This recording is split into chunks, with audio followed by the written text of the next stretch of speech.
carry weight. You have to put up with all the weights of your sins.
All right, guys. Hello, hello, hello, and welcome in. I apologize that we are 28 minutes late for session number 70 of Unlikely Heroes.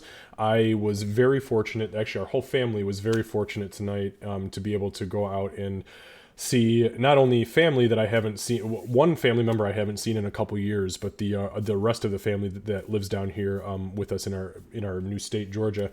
I got to see all of them for the first time. We got to see all of them for the first time since last June, which is just, it's wonderful. So we got to see my grandparents, got to see a couple of my aunts and uncles and their respective families. So it was a lot of fun.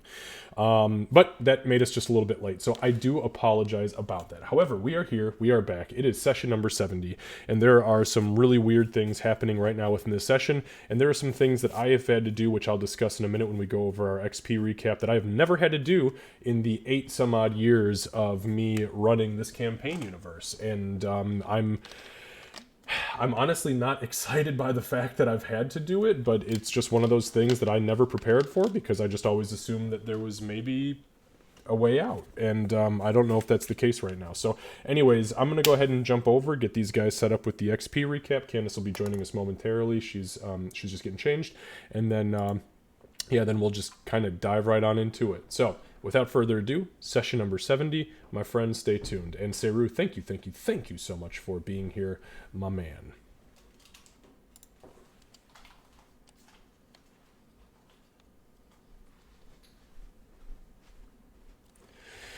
Okay, so before we go into the XP recap and all of that, I just want you guys to know 2 things.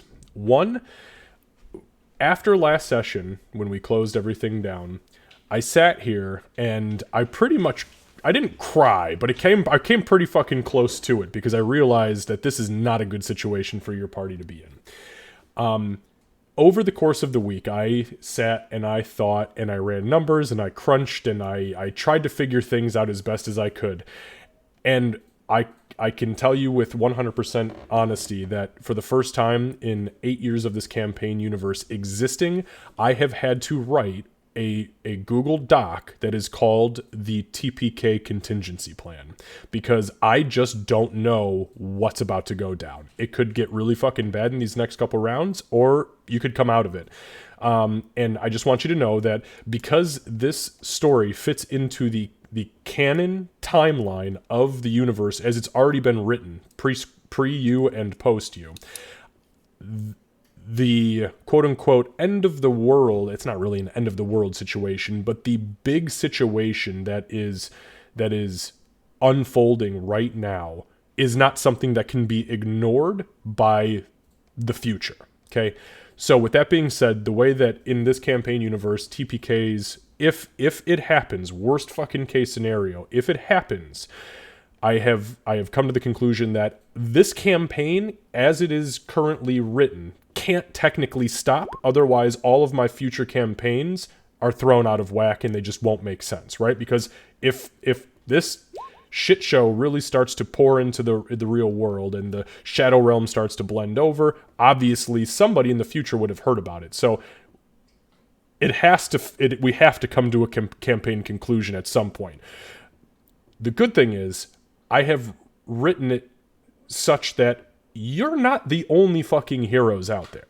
There are maybe not hundreds, but potentially dozens of heroes in any given generation of the timeline of the universe that are capable of picking up where others may have failed. And while that's never happened while we've been actually playing, there have been there are stories that go back to even pre-first happening where, yes, entire groups were wiped out of existence, but thank goodness so-and-so came and picked them up. So I just want you to know that I have written a oh fuck contingency plan, but I don't want to utilize it. Period. I don't want to utilize it. So that's been my week. How was your weeks? Okay, anyways, so with that being said, last session number 69, we picked up in the middle of combat, and all we did last time was combat. The combat unfolded horrifically, with Gray dying, literally dying, and is now past the point of revivification. Doc and Aurora went round after round with this hungry bitch and the big shadow creature, bouncing between banishment, non-banishment, beacons of hope, swinging and being licked and healed, and ups and downs and left and rights, to the point where you are right now, with the battlefield standing as it currently is, which is Gray's corpse, two small shadow creatures remaining, and the hungry creature who is currently in the process of consuming a magical macaron, which has, at least for this beat, for this moment, been enough to satiate it to the point where it is focused completely on it. Now, it's only a single macaron. This thing was obviously eating an endless amount of food, as it seemed like it could never become hungry. But in this moment of magical food, it has at least temporarily stopped pursuing you.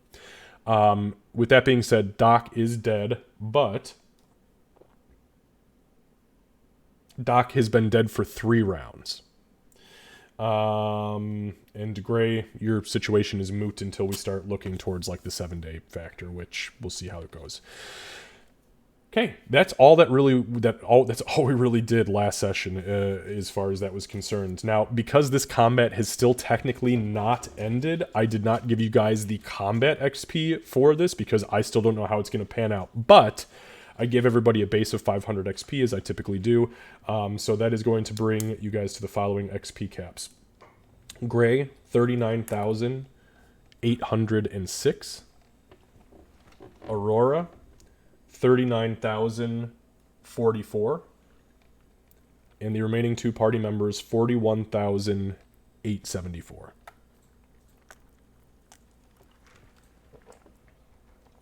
Now, with that being said, let me just check my notes. That's good. That's good.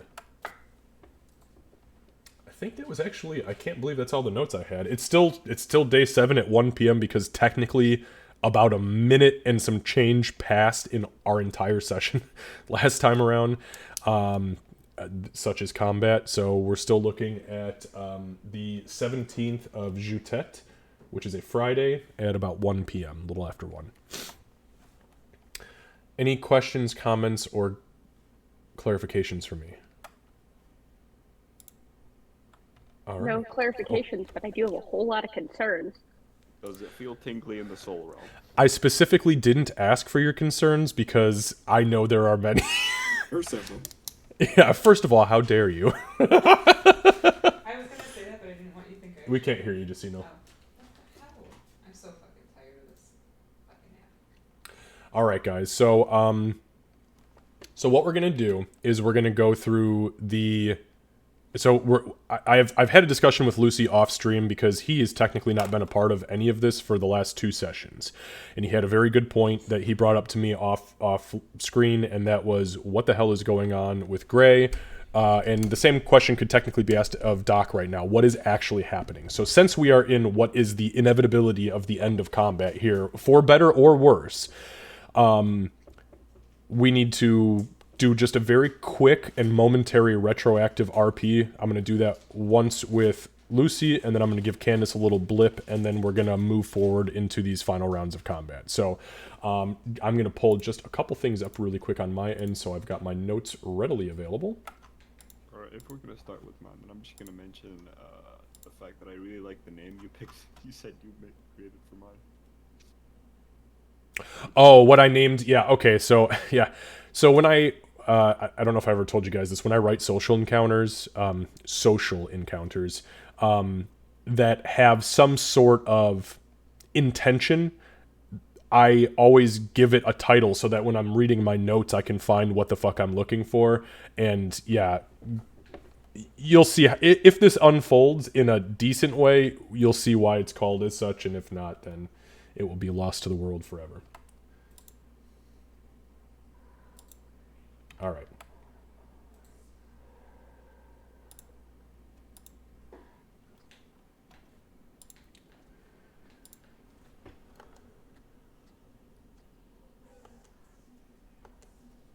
Oh yeah, I forgot about this. I didn't. Welcome to madness. Way ahead of you.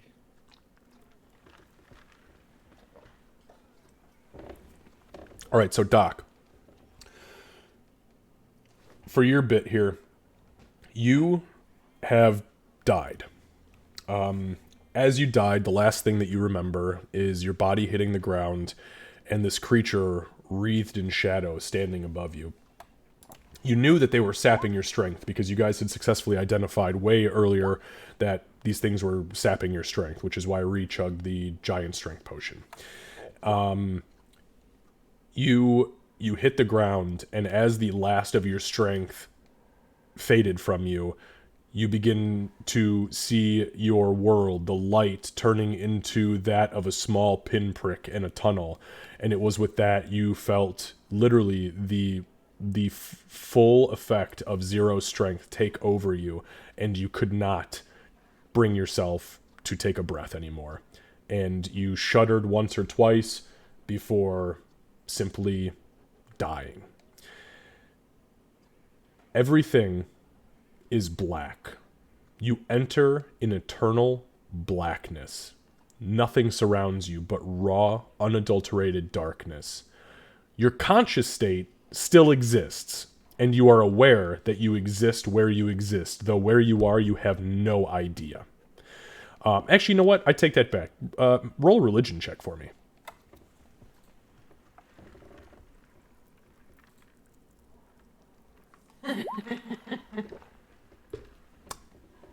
Make a cleric, no proficiency in religion. All right.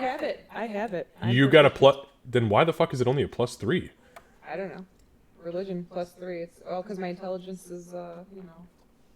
Oh, so we're looking at only proficiency modifier. Yeah. Okay, never mind. I'm not smart. That's fine. Okay, so yeah, you have no idea where you are. You are conscious that your conscious state is somewhere, and that you are capable of very basic thought. You are aware that you are deceased, that you are no longer on the prime material, but you don't know where you're at, and you can see or hear nothing around you. Full stop. Any questions? Why, God, why? You are met with darkness and silence. No further questions. Okay. Gray. You die. In the same way that Doc died, though much less gloriously. The last thing that you remember in your conscious prime material form is the shadow creature standing over you, you losing concentration as your sight begins to turn into tiny pinpricks, little alleyways of light. You looking down at your hand one last time before you lose strength and it smacks you in the face, and seeing that your invisibility has faded and you've lost your concentration. You shudder momentarily as your chest can no longer support the weight of itself, and you give off your final breath. It is at that point that you find yourself in a semi-familiar place, though you are in a different version of it. As your consciousness rises up and out of your body, which you have not experienced before in a death-like state, but you have experienced before in speaking to your mentor, you feel this consciousness rise up. And as you look around you, everything, much like Doc, is black. Pitch black. But you can sense movement. As you look down at yourself, your eyes take hold of different shades of darkness, which obviously being able to see this in any way, shape, or form would require at least a semblance of light. That light is being cast by your own consciousness. You are in, right now, the embodiment of your own psyche.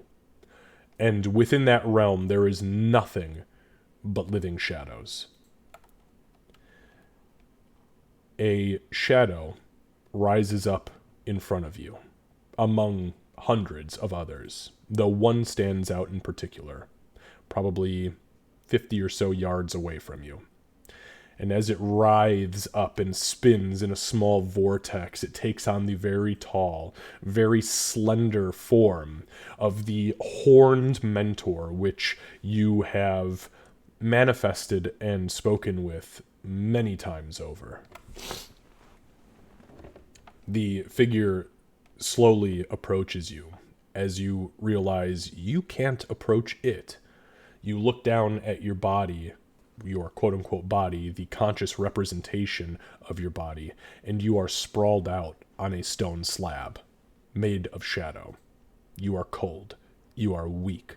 You can barely lift your eyes to catch a glimpse of this thing as it approaches you. Even in death, you are nothing without your strength.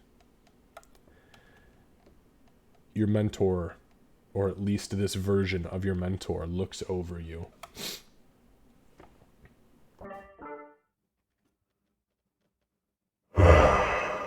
Mr. Gray, I see you've met your untimely end, my friend. I attempted to intervene once or twice, but watching your fate pulled apart seemed nice. At least in some way, shape, or form, Mr. Gray. And not that I mean you any harm, but I think there's a certain charm in realizing that you too can meet a fate that can spark a debate. Don't you agree? So, am I strong? I'm guessing I'm strong enough to speak, right? You are in the state strong enough to speak, but the best you can do as far as like moving your quote-unquote psyche's physical form is like lulling your head over. It's almost at this point like you're quadriplegic. One thing you do note though, Lucy, is that you are not breathing, nor do you require breath to speak. It is unending through your mouth. Okay, in that case, I think Ray would turn to him and go, "Killed by a shadow, huh?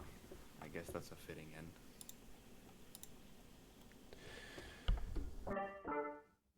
The irony is not lost on me, Mr. Gray, and those of yours who still remain in the Prime Material would probably see it that way.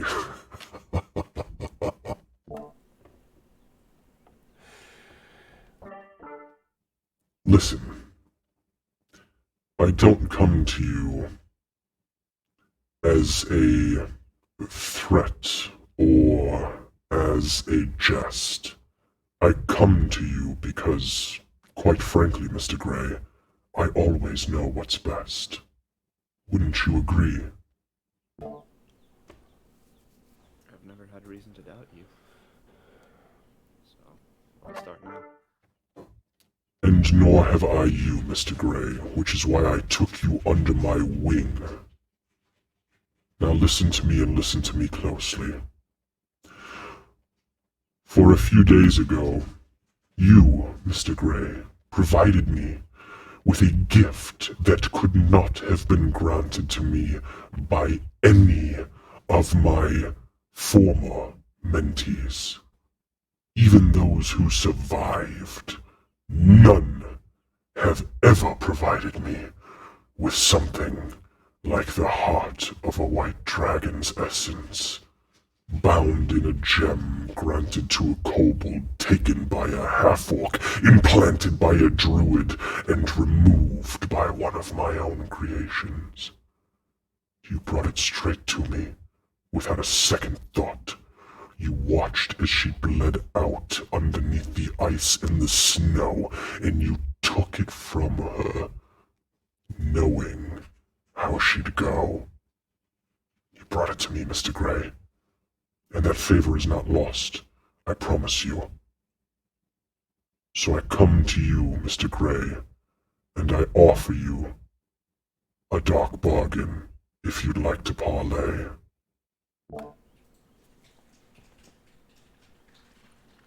Chance to gain more tales and stories.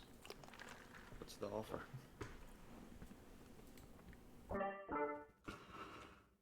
There is not just one offer, Mr. Gray, but two this very day. Offer number one. I'd like to gift you a sliver of your soul to make your friends whole. When I say this, though it may seem out of place, as I think that at least two of your friends are a fucking disgrace, I'm offering you this.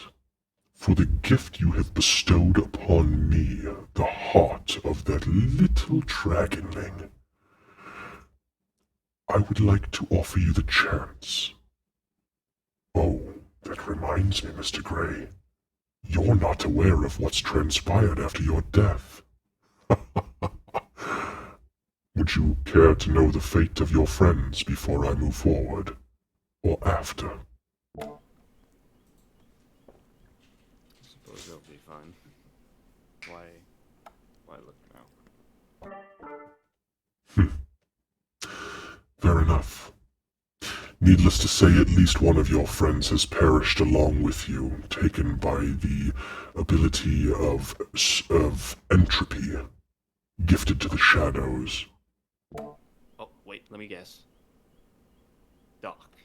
She does have a record for this. You are absolutely correct, it was Doc, though she fell nobly in battle, and that, I swear, she crumpled under the shadow's touch in pure despair.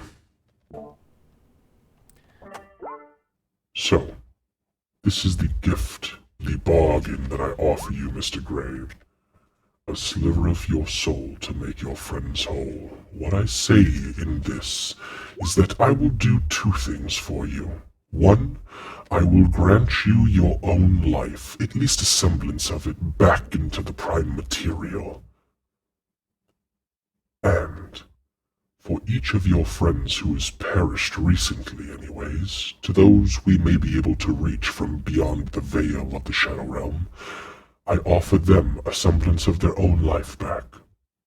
But in return, you, Mr. Gray, owe me a single sliver of your soul for each of the bell's tolls. As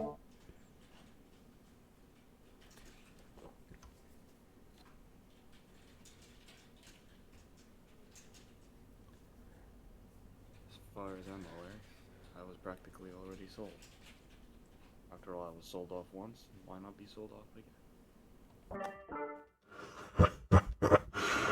Well, let's hope not more than your friend Doc perishes in this fight. Otherwise, you owe me quite a sight. Hello there, little friend waving in the back. I see you behind your daddy's back.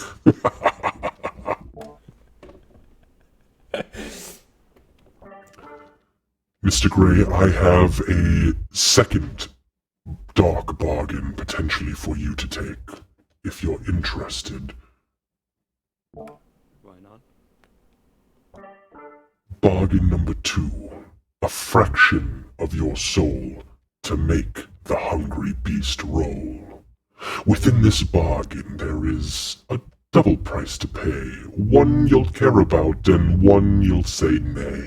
For within your body and the corpse of your friend Doc lies a single ticking clock, and when the time runs out and the sands of time have met their end, Mr. Gray, you will rise again as shadows to assault your friends. But if there's one thing I have become very good at in my many years of practice, it's plucking the shadows from all the realms too. Mr. Gray, unfortunately nothing rhymes with practice, so we're going to have to leave that rhyme alone. But here is what I offer you within this very bargain.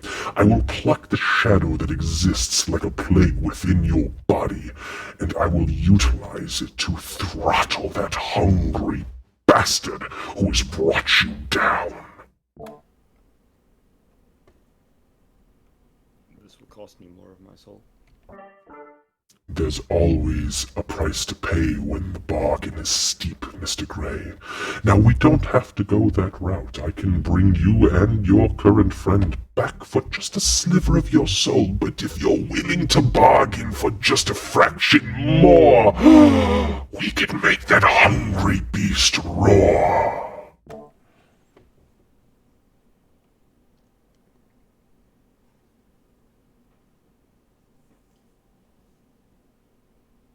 As I said before, you practically already have my soul, so why not just take all of it? Ah, now there is some fine print we must go over, Mr. Gray. The fine print being this: yes, I can return you to life with at least a semblance of your former being, and I can snatch those shadows up and fling them into the hungry beast's maw, but there is a slight price that may come with it. For your own resurrection and that of your friend Doc, I require 2, Mr. Gray, 2 ticks from your clock. And for the fraction I require to make the beast look like a hungry liar, I offer an I require an additional 2. Meaning that when you awake, you will feel as if you have suffered the equivalent of 4 deaths over. Is that, Mr. Gray, a sacrifice you're willing to make? For bringing you back still might be a mistake. If you fail to return to your body because your psyche is not ready with these deaths in mind, your material form, your mind, your very existence may fade to the winds and recede into the ley lines again.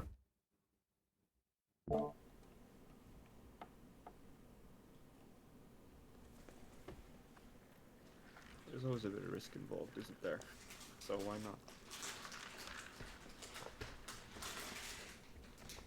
not?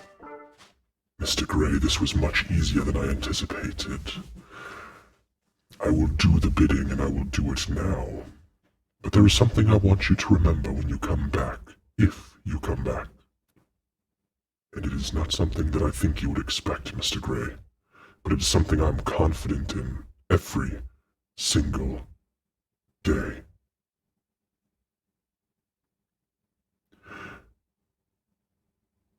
There is good still within your heart. Take this resurrection as a fresh fucking start. And with that, the shadow drops to the ground and sends a wave of energy across the realm. There is a click, and we need to roll some dice. Before that, I think as he leaves, Gray would kind of look surprised at that very motion of what he just said. And then go, wait, did you just... And then that's gonna be weird. And that's... and then potentially you wake up and go, what the fuck? Okay, so here's what I need. Bear with me 1 second. I've got to open one more chart.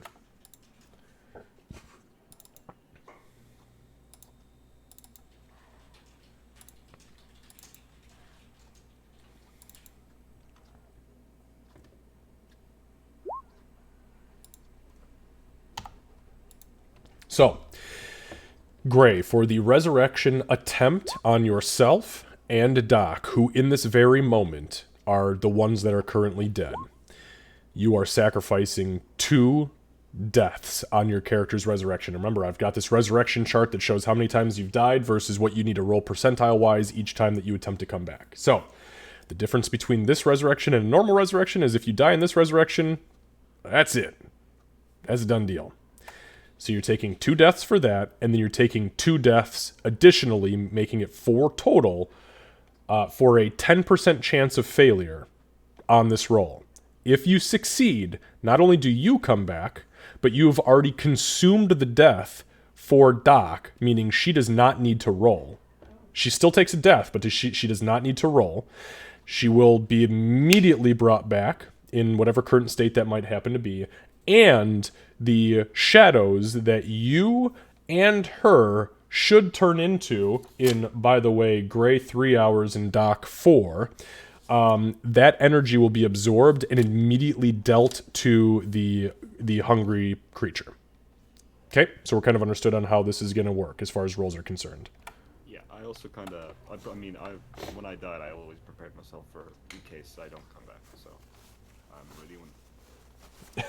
Lucy's like, meet my brother, Ray. I wouldn't do that. He's a paladin. That's Mr. Ray. Dude. Yeah. Absolutely. No, see, his family deals in color, or it has to be... Yeah, this is my brother, Blue. You're my boy, Blue! Alright. So, let's start with Lucy. Alright, Gray. So, you have a 10% chance of this being a total failure. Actually, you know what? No, we're going to start with... Yeah, no, we will start with you, because Doc has already eaten it. Her percent chance is gone, but at this point, she has suffered 5 deaths. And you have suffered 4, meaning that Aurora and Rhea are looking pretty good on the spiritual chart compared to you two. All right, so Gray, I'm winning. you are winning. Gray, I will give you the option. Because you are a darker character, would you like me to roll with the black and red dice, or do you have a preference in color? Why not? Let's roll it. Let's stick with the dark. Let's go. Okay, dark. Okay, perfect. So, your choice is high or low. And that would mean that if you choose low and I roll from a 1 to 10, you fail. If you choose high and I roll a 90 to 100, you fail. Your choice. I'm gonna pick low. Low, 1 to 10. Give me a minute. I don't like that. I hate percentiles. Don't be an 8. Don't be an 8. Don't be Oh an my 8. gosh, that's almost... If anything, be either a 6 or a 9.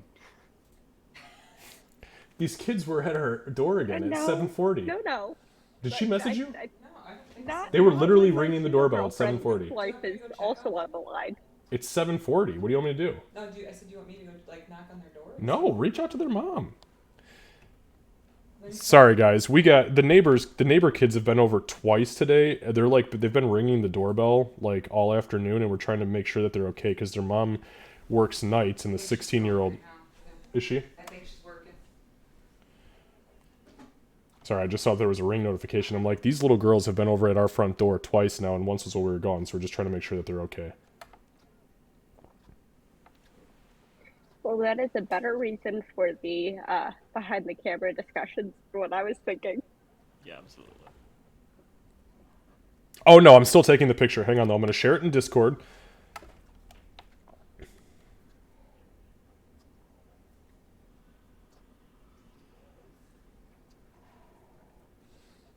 Watch it be a nat 1 on a D100. No, I'm hoping for a nat 100, considering you went for low. Like, I... Hmm? That would be pretty funny too.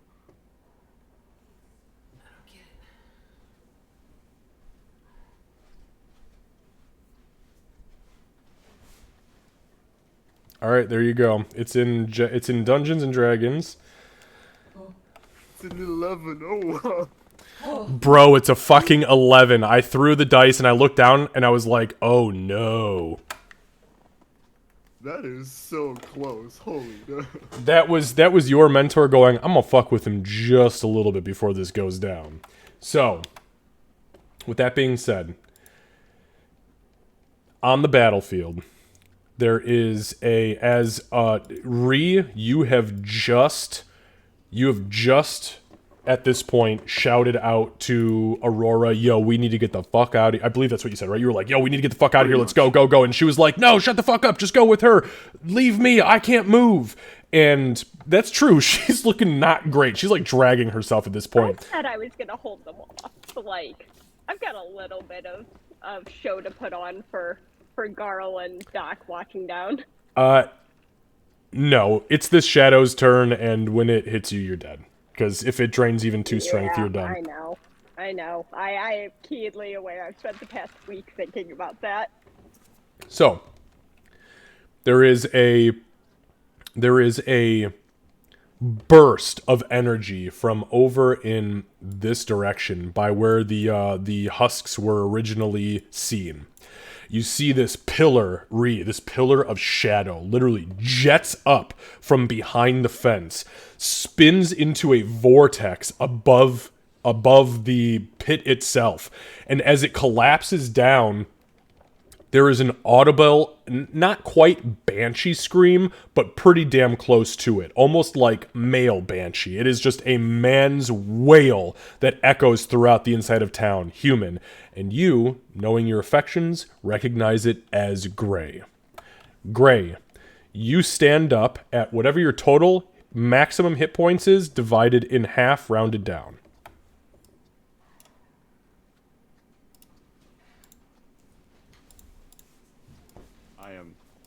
My mind is not okay. Can someone tell me what the hell 36 is? 18? 18. Thank you. Okay. As you see that, Aurora, you kind of like, you start staring daggers at Ree as you've just told her, go, I'm going to hold him off. I'm going to make a final stand. There is a burst of dark energy that swirls around Doc's body. Ree, you instinctively go to like, pull it away from you. As you do, her nugget flashes once with golden energy and her eyes open, completely blackened, like as if some sort of ink had been placed into him before she shut him. Doc, you are resurrected, half of your health total reduced by half and rounded down. Okay, and then what's my strength at? Your strength has been fully restored. Thank you. Ree will scream and drop Doc again. Yeah, and Gray, your strength has also been returned to full. Excuse me. Okay, so you drop Doc. Doc kind of like stands up, like, what the fuck? As that happens, there is one more pulse of energy. This pulse of energy comes from Doc's body. Her body lurches forward from the center as this very grotesque, shadowy, black liquid kind of spills out of her abdomen and full force bursts in the direction of this hungry creature whose maw is still open, lapping up the last of this macaron. It hits it. As it hits it, another similar black trace of energy rises up and over the tent that is just to the northwest of it and strikes it in the mouth. A moment to roll that.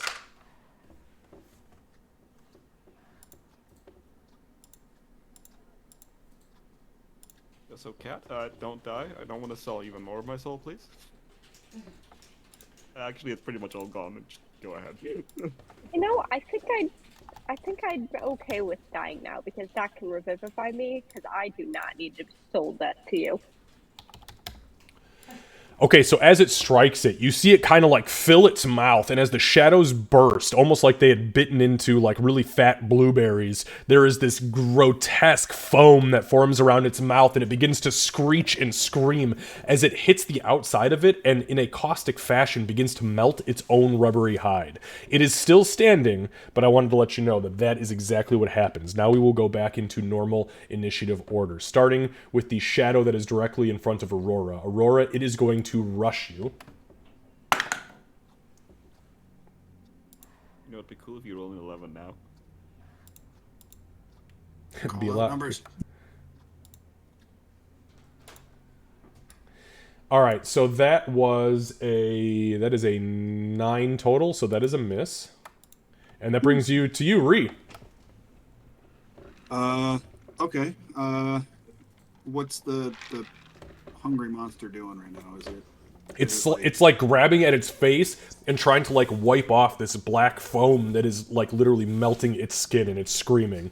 Okay. It's still very much alive, very much alive. All right. Ree's going to reach into her pocket and grab Josa. Oh fuck! And yeah, we're gonna bring some more chaos into this. Why not? All right. And she's gonna toss Josa in the direction of Aurora.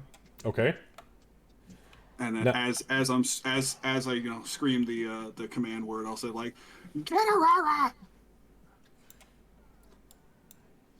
If I get All right. picked up by a goat, so help me, Garl. I'll specifically yell, "Get Aurora out of here!" and then run forward as well. Okay. So you yeet Jo. Is this about where you wanted Josa? I mean, you still got really good strength, so you can throw wherever the fuck you want. No, yeah, exactly there. Yeah. Okay, perfect. So you yeet Josa. And when would she activate? When would Josa activate? Would it be on my turn? Or? So she will activate right now. Okay. Would Josa be able to basically just bite down on Aurora's like backpack or cloak or whatever? Basically grapple her, essentially. Sure. Yeah, sure. I'll make a grapple roll for Josa. Sure. Holy damn, Josa's large. Yeah, she is a giant goat. She's literally a large-sized creature. She's a 10 by 10. Okay, so that is... Are you resisting Josa? I mean, you just saw like a giant lightning goat just like suddenly appear right next to you. And to be fair, as soon as the little figurine hits the ground, it like taps a few times. There's this burst of electricity, and then you hear...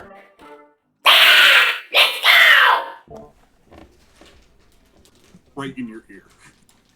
Oh, it's Yeah. deafening. I am certain that Aurora is not letting herself voluntarily get bitten by this lightning crazed goat.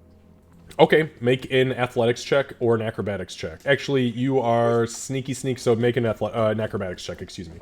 Yeah, I was gonna say I know what my strength is. There is no way I'm doing an athletics. Acrobatics. Here we go. For the win. I believe in that -4. All I'm gonna say is this is a big, strong fucking goat. Apparently, I didn't fix slow-mo.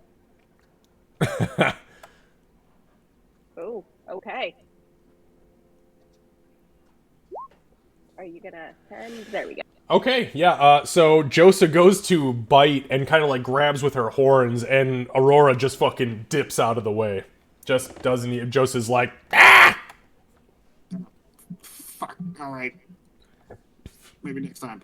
And then he's gonna try to wait. Would pulling Josa out and chucking her be was that a full action then, or do I have anything left?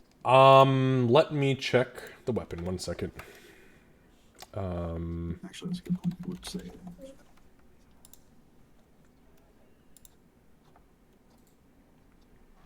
Okay, so the ivory Using goat. action. Yeah, yep, it's using action. Yeah, that's it. I guess just gonna hopefully pray that Aurora can get out of there. All right. Now, if I'm not mistaken, you did not take any damage this round, so you're in rage, or so your rage. You'll have to take damage your next turn, or it fades. Is that correct? Yeah, it should be by the end of. Because you took damage when you ran away from the shadows, because one of them smacked you, I believe. So that got you through this round, or last round. All right, let's see. Where is it? Rage ends early if I'm knocked unconscious, or if your turn ends and you haven't attacked a hostile creature since your last turn, or taken damage since then. So I guess that being the case, I didn't attack anything, so I guess I could use my bonus action to continue my rage. Okay. Yep, that's fine. All right. With that being said, the hungry creature, the hungry boy, finishes the consumption of the macaron and ends its turn as the effective stun has now ended. You're lucky that that fucking worked. That was 2 turns. It was a d4 -1, and I rolled a 3 last time. So this is its second turn that the stun is up. And that brings us to Aurora. Okay. I'm going to try Hail of Thorns at first level. Okay, and so you're gonna try to cast the spell, yes? Yes, because I don't think they get an auto attack on me, right? For that. That's the first time. Some creatures do, but you have not been auto attacked by anybody Right. ever. Well, yeah, attack Vop. I meant for Yeah, casting in melee. no, that's a 3rd edition thing. Give me 1 second though. Yep. With any luck, I'll magic a mirror image or something. All right, roll percentiles, please. Yup.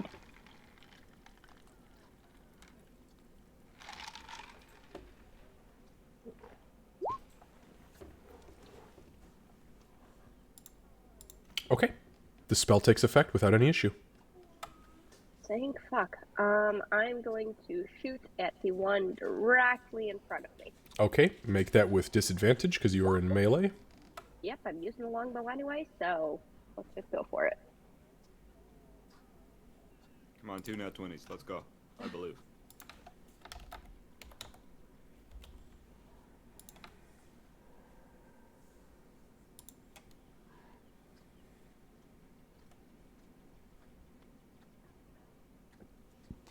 I really, really dislike the slow-mo.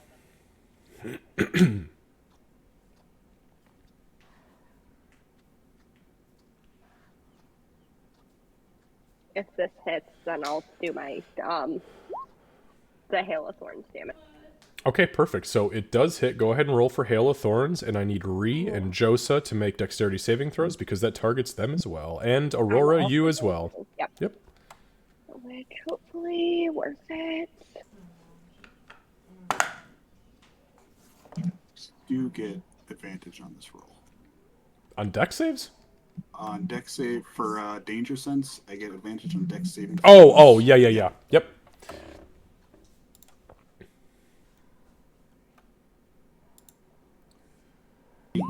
was a good roll. Oh, chunky dragon. Okay, yep, you absolutely succeed. Should I just roll a d20 for Josa? And No, I've already got I've got Josa's roll. We're good. Josa unfortunately did not dodge the thorns that are about to explode, so. I can't. Yeah. She may be a lightning goat, but she's also really big. Okay, so Kevin, you take 4 divided into, so that's so you take 2 points of damage. Aurora, you take 2 points of damage, and Josa takes 4. And then I think that should hit all of them, hopefully. So the one in front of you absolutely gets obliterated. And the one to the north, it takes some damage. It takes a couple points of damage, but not much. Whoops. Well, I couldn't upcast that because I've gone through all my other spell slots. So. All right. So you rear back on the bow, and the incantation comes out with such fury that you don't feel any interjection by any entity that may or may not exist within and or around you. That's about as human resources as I can say that. Thank Candace. And when you release the arrow, it shoots the thing right in front of you. There's like a on the arrow, and then the arrow explodes, sending this series of shrapnel and thorns hailing around it. Josa kind of screams out, and then everybody goes back to business. Josa, no. Josa still looks great, though. I have one more. I'm sorry, you did that on the one that was directly in front of me, right? The one that was between the big guy and the smaller one? No, the one that's directly in front of you was the one that was right here. Kitty corner to you was to the top right. There was one directly in front of you. I misdescribed it then, and that's okay. I'm going to shoot the one that's still there. Okay. That's Big Bad, because I was trying to hit Big Bad with the Hail of Thorns, too. Mm-hmm. So, oh well. I'm going to shoot the one in front of me, or try to. Okay, and roll with disadvantage.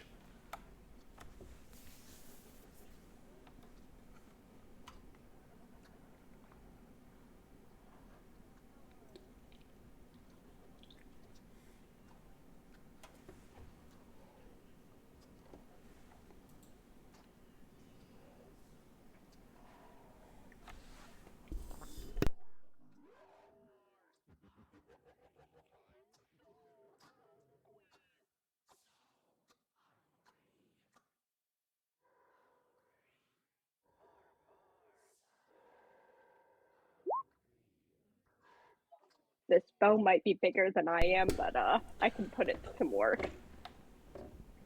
Okay, so Nothing. doesn't mean shit when you get a +9. Okay, so yeah, I mean you definitely fucking hit it. All right, so you fire your arrow. It goes into the center of this thing, and as it does so, it kind of cracks, and the end of it that falls off, the fletching and the knock, it kind of dissolves into this dark, shadowy dust. But there's this bright light bursting through the creature's chest now, and he's just kind of screaming and smoking. It's not dead, but it's wavering horrifically. And also, for clarification's sake, I said earlier that the hungry is still in really good shape. It's actually technically bloodied now, so. Okay. In that case, I can't get on Joseph without this thing swinging at me, so she's just gonna look at this thing, slowly and dramatically reach for another arrow and say, without looking at Ree, get out of here. I've got this.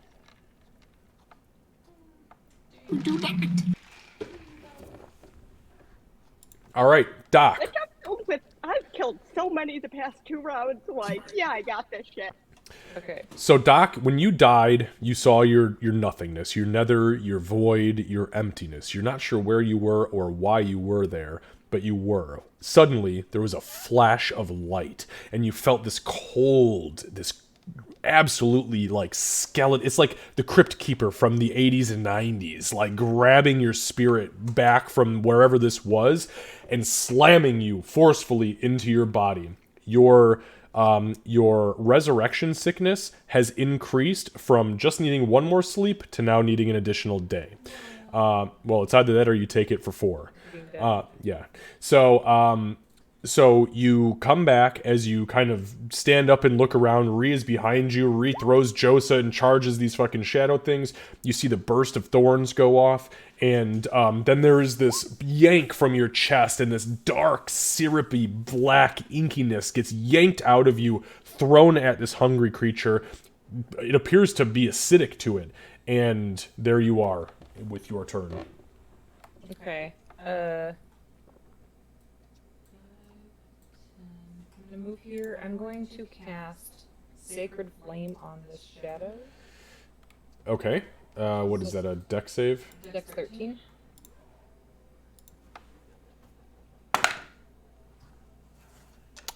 Nope, I rolled a 7. And would I hear come on. her incantations then?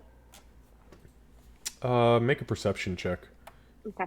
She's not in my line of sight with the light range, so I want to know if I know she's still around. You rolled 2 1s? I did roll 2 ones. Lowest damage possible, but it still worked. Yeah, lucky for her, that was actually 8 damage total to this thing, because it has vulnerability against radiance. 16? Yeah, you hear the incantation. As you look over, you see this fingertip go up in the air that is glowing with this hot white energy. As she brings it down, there's a flash of radiant energy over the shadow. It goes into the arrow hole in its chest that you've created, and the entire thing detonates with a... And as she does that, the same finger that she used to cast it, she's focused on the creature, but she points at Aurora and she says, "Get on the goat." And then I'm going On to... the goat, we're leaving.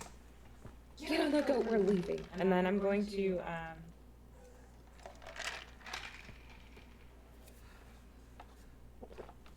Alright, I'm going to bonus action healing word on Ree first level. Okay.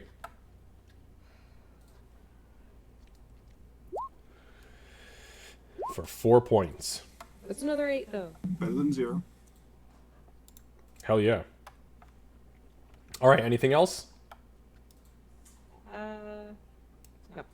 Alright, Gray. Gray, you awake. And you feel the same tug, the same pull that affected Doc. As you slowly start to bring yourself to your feet, this inky void kind of rises up and out of you and goes up and over the fence and disappears out of sight. You hear the sounds of combat still furiously happening in the distance. The screeching and the bursting of shadows. The hungry creature. The screeches of Ree. You hear Joseph. You hear Aurora, no, go, go! You hear Doc, squeak. No, it's not a squeak, I'm kidding. Oh, she's like, "Get on the goat." Get on the goat! And yeah, you stand up, and for the first time in maybe your entire existence that you can remember, at least the current life that you live as a fallen Azamar, you feel positive about this situation. Right, so I think as he first wakes up, his first reaction would be to continue his sentence from before of, tell me to be good? Huh? What? Oh, and then he hears all that and he goes, maybe I should just stay there.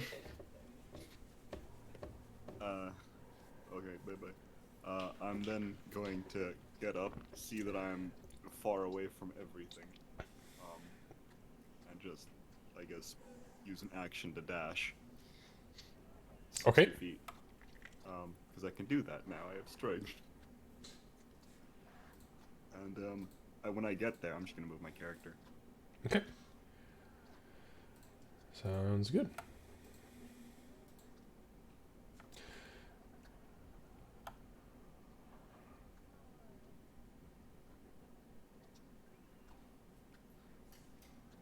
And then as Gray comes running in, he's just gonna go Wait, hold on. What's your movement?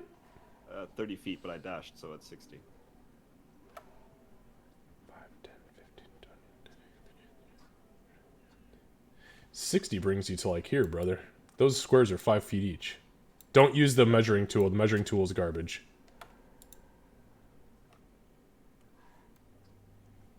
Because you were right here.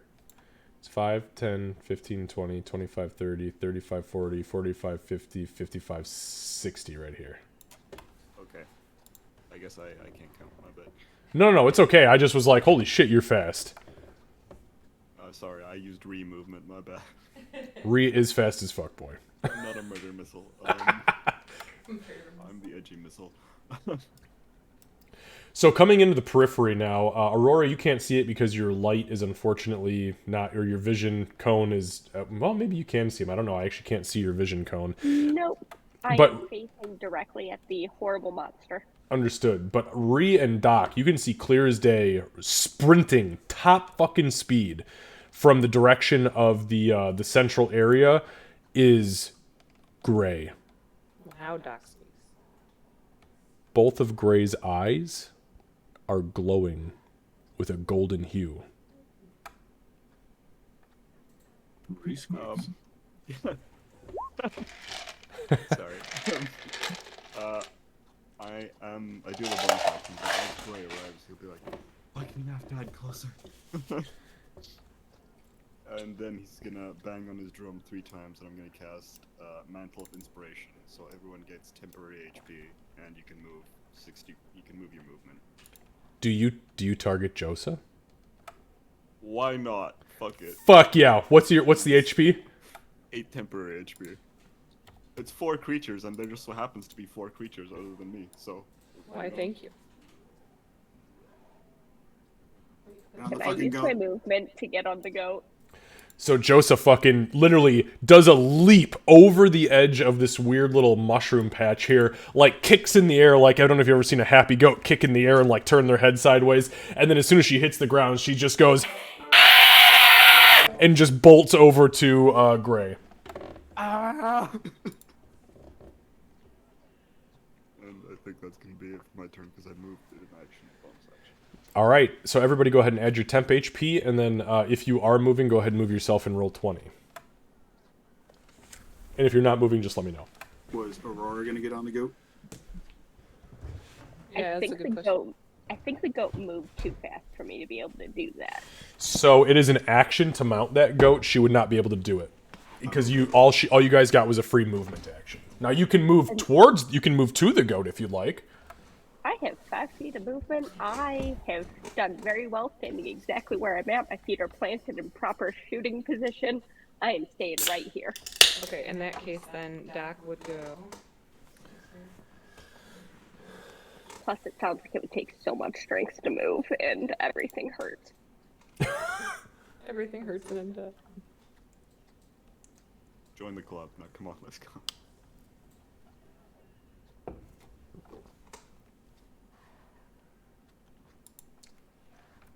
That's it for me. All right, Ree. So my plan was to basically toss Aurora onto the goat, but that's not happening now. No, Joseph just fucking went. Joseph's like, I can move! But Joseph moves with your turn, so if you have an order for her, she's going to listen to it.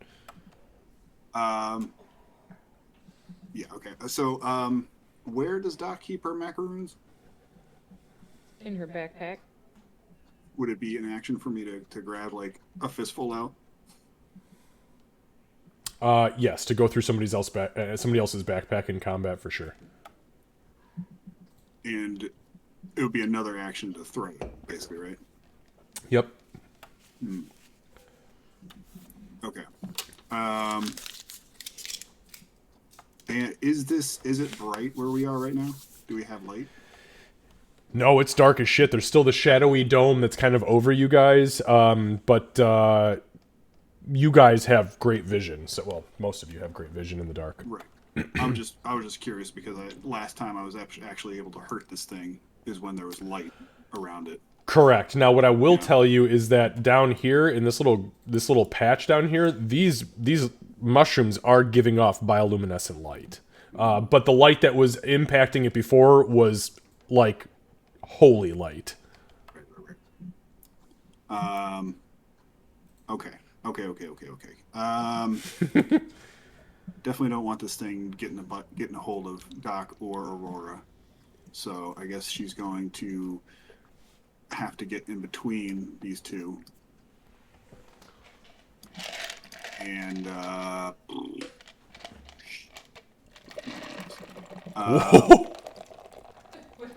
He said, "Fuck my ass." You better duck, Ree, or I'm gonna shoot you. I know. This is a bad place to be. I don't like being here. Okay. Yeah. She's gonna attempt to whack it, and as she's doing it, she's yelling, "You guys have to run! This thing's gonna fucking eat you! It's already eaten half of me." She's gonna attempt to whack.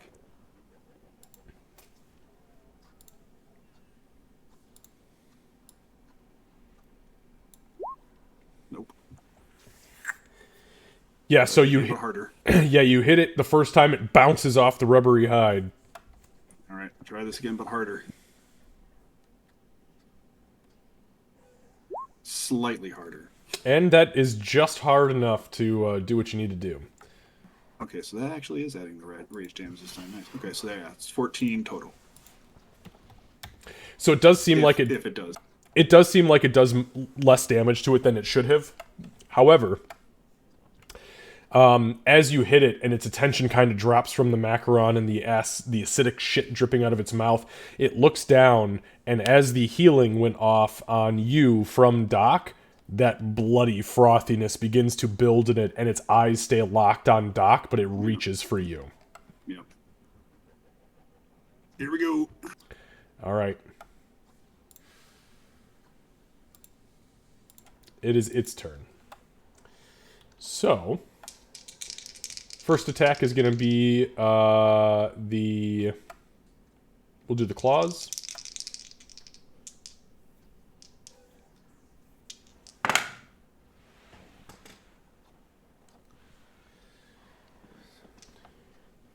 Okay, so that is that's 25 to hit with the claws.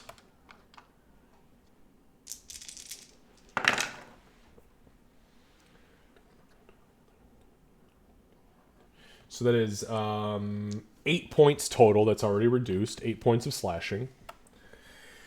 And you are grappled. Oh, 8 was... 8 was the total. It was 17 total. I already reduced it for you. Yep. And now it's going to attempt to bite you. Where I go now, Nate? Yeah, that's not looking like it's in your favor. So the bite is a 23. You have what? Fucking 1 hit point or 2 hit points or something like that? No, I got 11. 11? Okay, all right. All right, we'll roll some dice then. Let's see what I mean, happens here. average has been like 20s and 30s. Well, because of the ability that it has called Life Hunger, it deals an additional 4d10 necrotic, so that's a lot of fucking extra dice. Be like Doc and roll all ones.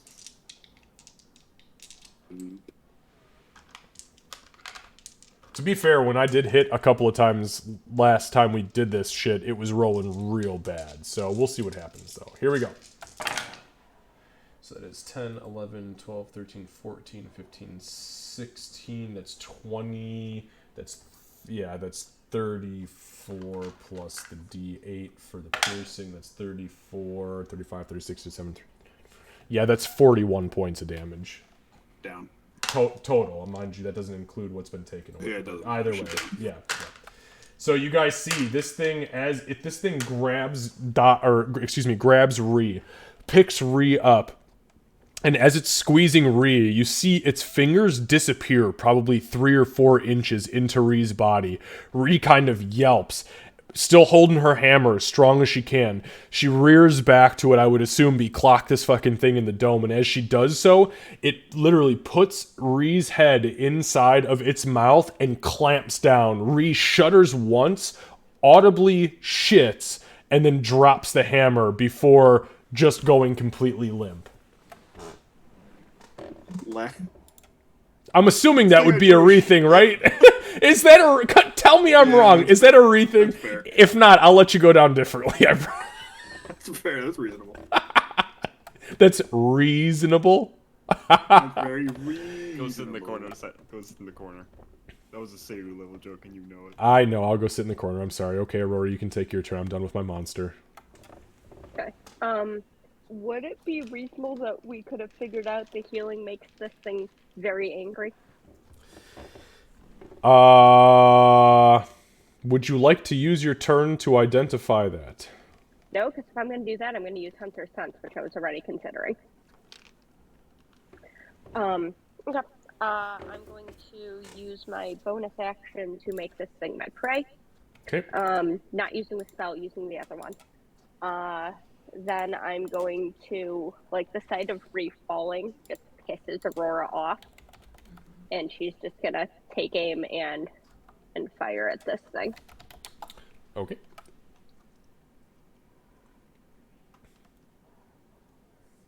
I have one job, and by God, I'm gonna do it.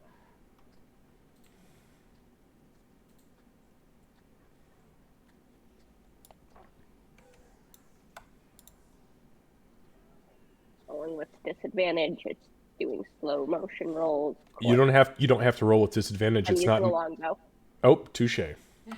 Yes, you are. Would have been a nat 20, but I'm committed to this now. And then I get an extra 1d6 if I hit for the Slayer's Prep. I think it does. There's a 21. Okay. So the 21 absolutely hits. Okay, so they went in reverse. So is the D6 is the Slayer's Prey? Is that right? Yeah, because I just Okay. did it because I saw the results. Yeah, on nope, that's no EDR. problem. I just saw them; they were just backwards, so I just wanted to make sure because I'm just trying to understand. So that is 14 total. So it does much less damage than it probably should have, as some of these shadows writhe up and around it, and prevent it from taking the full amount of damage. As you are, I'm assuming, taking a second shot because you have multi-attack, yeah? Yeah, which Okay. I already rolled. But That's fine. So as this is happening, because I honestly forgot about Josa on Ree's turn, Josa does jump to fucking action and it begins to act on her own because she has been summoned and she's not magically bound to anything, but anything that does summon her she'll listen to. She's going to rush over and jump on the front hooves and kick this fucking thing, or at least try to, as hard as she can. Thank you, Joseph. just gonna say Josa obviously messed up my shot there because it's the lowest I've had. That is barely a fucking hit, but it's a hit. Better as a goat than a spear. Changed my mind. So that is...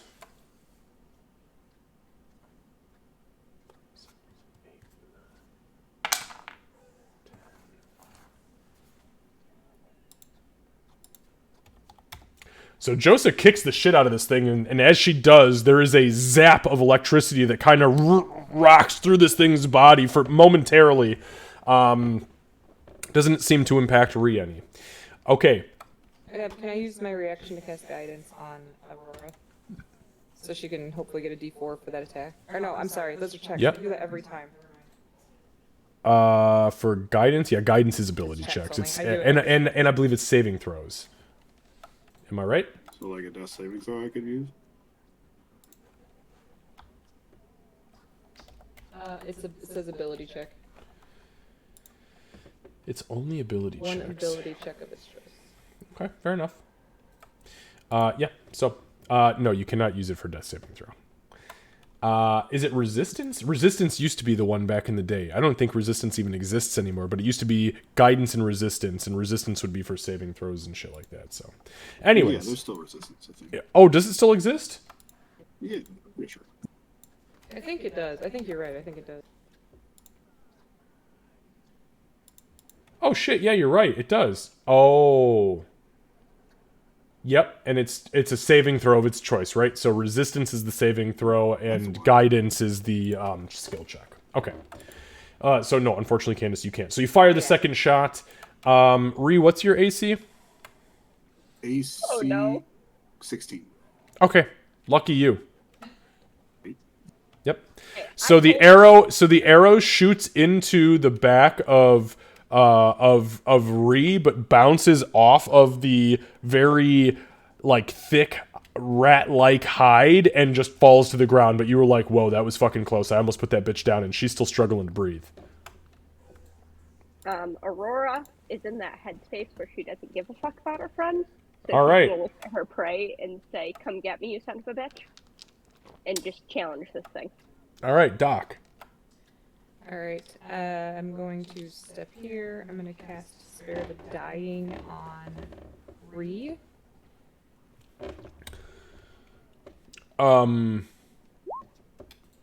Okay, I accept that. Yep. So And then- you reach out and you're just like, "You will not die today." Touch her leg, and there's this pulse of energy where she was death rattling to now a stabilized breathing, but this thing's still chewing her head. Sure. And then I'm going to use my environmental action and grab a macaron. Okay. Actually, I was not alive. when Nope, I you were did, so not. I'm I was gonna wait a minute to see what you were gonna do. It was my idea initially, but I never. Yeah, I was not alive, so I wouldn't know if it worked. So then I'm going to use my bonus action to cast Sanctuary on Ree at first level. And what that does is Oh, I'm a very good close friend with Sanctuary. okay, yeah, so I'm gonna do that. Okay. So so you use your bonus action, you cast Sanctuary, and Spare the Dying was an actual action, correct? Yes. Okay, perfect. So there is a pulse of energy as Doc, hand still on Ree's foot, spares her from certain death. There is a burst of holy energy. The nugget floats up momentarily as this white cocoon of energy spins into existence around Ree. The hungry creature pulls Ree out of its mouth and kind of holds it because she's still grappled, but starts to look at it like, what the fuck? Very, very, very confused, and you guys see that Ree is completely enshrouded in this cocoon. The creature's claws have actually been pushed outside of the cocoon. They're no longer inside of Ree. And then with my And that is concentration, correct? No, it is not. yeah, it's not. Nope, no concentration. Okay. Its duration is 1 minute. Yep. And then with my verbal, I'm going to scream, "Kill it now!" And I'm going to put my shield up and wait.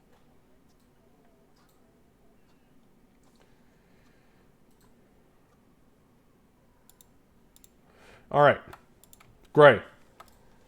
Okay, I am going to move 5, 10, 15, 20. Is that right? Mm-hmm. 20?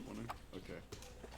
And then Gray will turn the corner and go, "You can kill it yourself." And I'm gonna cast Bane on the creature. Okay. Oh fuck, you guys are rude. He's just hungry. Ree's head is in your monster's mouth. No, it's not anymore. This bitch cast Sanctuary on it. I can't, and he's hungry. I used a cantrip too that turn, so. Okay.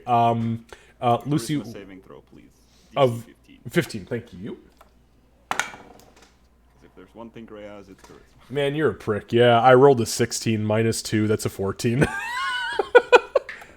Yeah, I was hoping the giant monster with the mouth was... Oh, it's ugly. it do be ugly as shit though.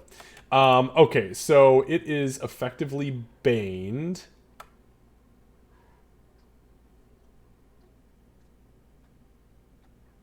Blind, bleeding, beast, bard. Fuck, I don't even have a bane. I think I'm just gonna use red. that's gonna be it for me this turn. All right, sorry, I was looking at icons there. Okay, so you pop out, you mutter your incantation, and as you do so, you throw your hand forward, and the puppet strings kind of wrap around it and yank it back, and it looks very confused now that this meal that it had is now wrapped in a golden, like, divine cocoon. And is barely breathing. A lightning goat just kicked it in the fucking head, and now it's got piano strings wrapped around its entire body, and this crazy little halfling keeps squeaking and screaming at it while shooting it in the throat, and it's just... It doesn't know what's going on right now. It was having a great day. Alright, that brings us to Ree. Ree, I need a death saving throw, please. Spare the dying? Oh, no, yeah, we don't need it, because Spare the Dying took stay effect. Okay, alright, hold on. No, fuck me. Alright, I forgot. Hungry Boy's turn. So Hungry Boy doesn't give a fuck about your sanctuary, so Hungry Boy is going to attempt to attack Ree. Now, thankfully, no healing was done last round, so it does not roll with advantage on these. So, for the claw attack. First of all, I need to make a wisdom saving Against throw. the 13, Wait, is it wisdom or is it... Wisdom. Okay, Against the wisdom. 13. Give me one sec. Hang on.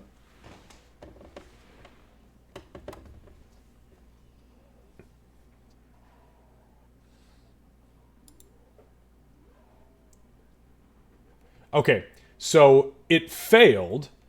As it rears back with its claw to grab Ree, the claw comes down, bounces off of the little cocoon thing that it has. It holds you with its other hand, but in order for it to still maintain its attack, it turns and it slashes at Josa.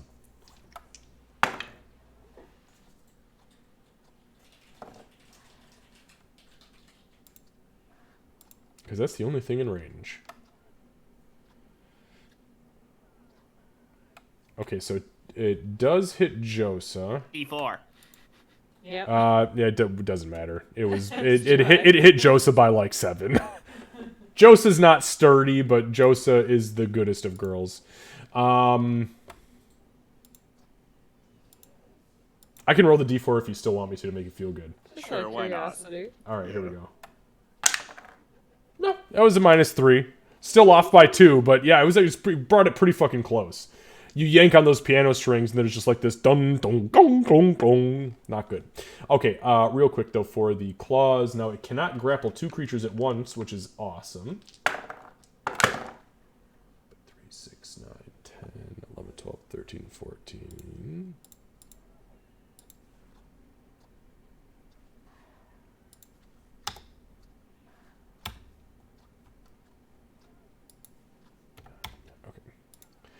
So Josa's temporary hit points are completely eliminated, and a good chunk of what Josa had left is removed, and you see Josa is now bleeding this weird, like, blue, statically liquid. She kind of lets out a yelp, but she's still standing. With that being said, this creature is going to use its second attack. Sorry, there's a lot of things I have to finagle here because y'all got debuffs like fucking crazy on it. It's going to try to bite. It's going to turn and try to bite Ree, but here's the wisdom saving throw. He has a D4 on that too. It's saving throws and attack rolls. So, D4. It's a fucking 4. All right, so yeah, that brings me down to a 10. So it goes to bite, bounces its head off of the fucking cocoon, turns, and uses the bite to try to attack Josa. And that is a 22 to hit Josa, so that does hit. And I hate to tell you guys this, but Josa, well, actually, you know what? Hold up. Josa might be able to make it out of this. It's gonna be fucking tough, but it's possible.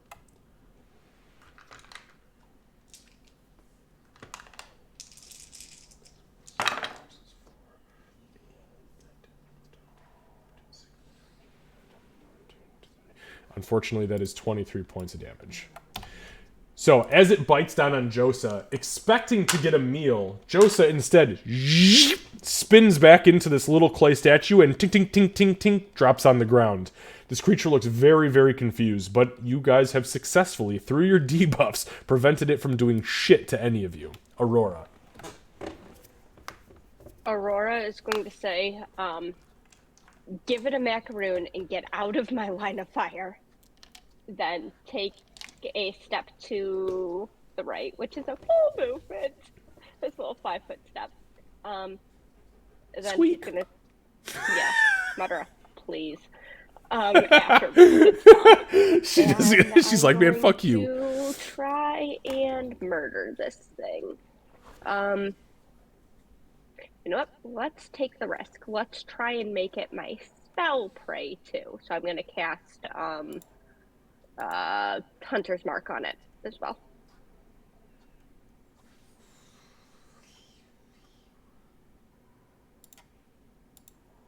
Is that percentile for it? Sorry. Yeah, go ahead and roll percentiles. I'm hoping for a 35 because that worked really well last time.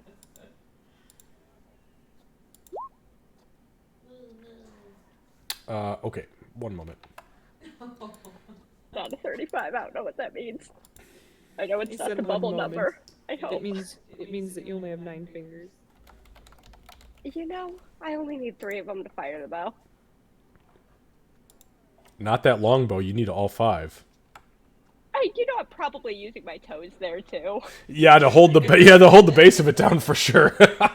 All right, go ahead and Use your palm. You'll be fine. roll percentiles one more time. Just straight percentiles. Oh, I don't like. Okay. Well, it's either that or I just gave you direct damage, but I think you'd rather have this. I can't remember rolling. 55.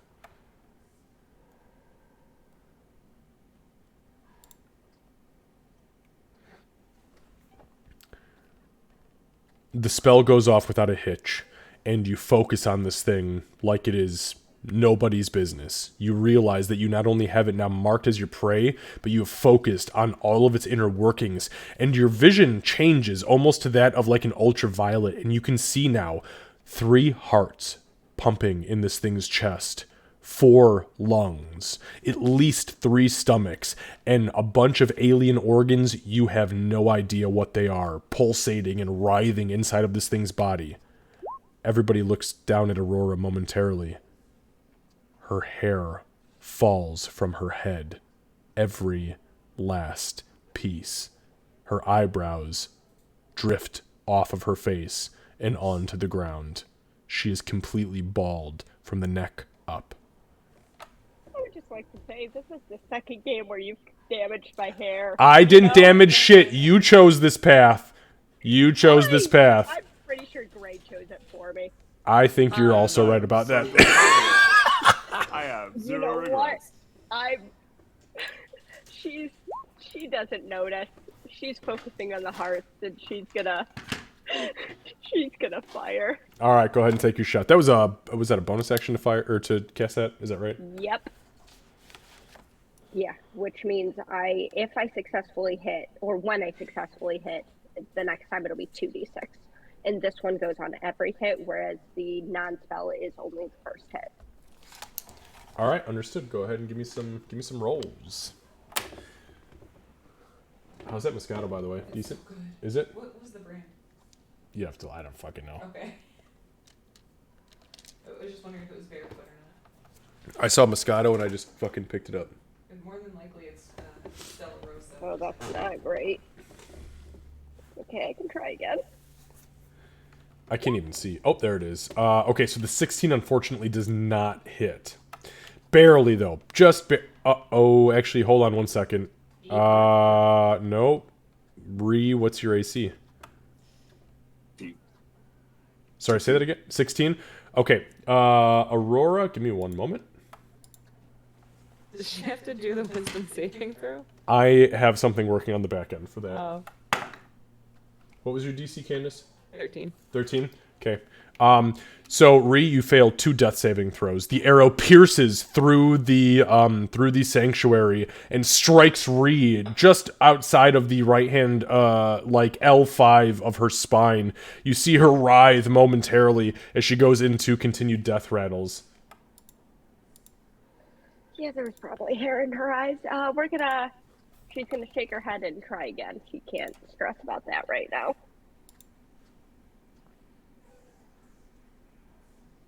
And by that, I mean, please not save her. I'm rolling again, it's just slow. That is a nat 1, but I'm gonna re-roll it with the halfling luck. It won't matter anyway, the second one was a 2. It won't matter. Good lord. Luckily for you, Ree's armor class is way fucking higher than that. So, again, you guys see Aurora just straight up shoots Ree pretty much in the spine. She rears back, fires a second arrow. It hits the sanctuary, and the arrow disintegrates when it hits. It literally hits and bursts into dust. But it would have killed her. You were both confident it would have fucking killed her. Yeah. Aurora makes a very half-orky sound of displeasure. And just reaches for another arrow. Doc. For fuck's sake. Alright, I'm gonna... I keep using my actions on Spare the Dying, I can't do anything else. I'm going You know to what? I'm saving you from the necrotic damage. Like, I'm really being helpful here. Spare the Dying on Ree to avoid the fucking bonus on this asshole. So Ree's no longer dying. So wait, so what does that mean? Do I remove the failures? Yep, remove the failures because you immediately stabilize into unconsciousness. It's like a heal, but when I heal Gray, so it doesn't actually do anything to help you. We haven't healed your mind, just your body. And then I will. Shit, I can't do anything. I'm gonna just yell at everybody again. Kill it! And that's it. And that's it. All right, great.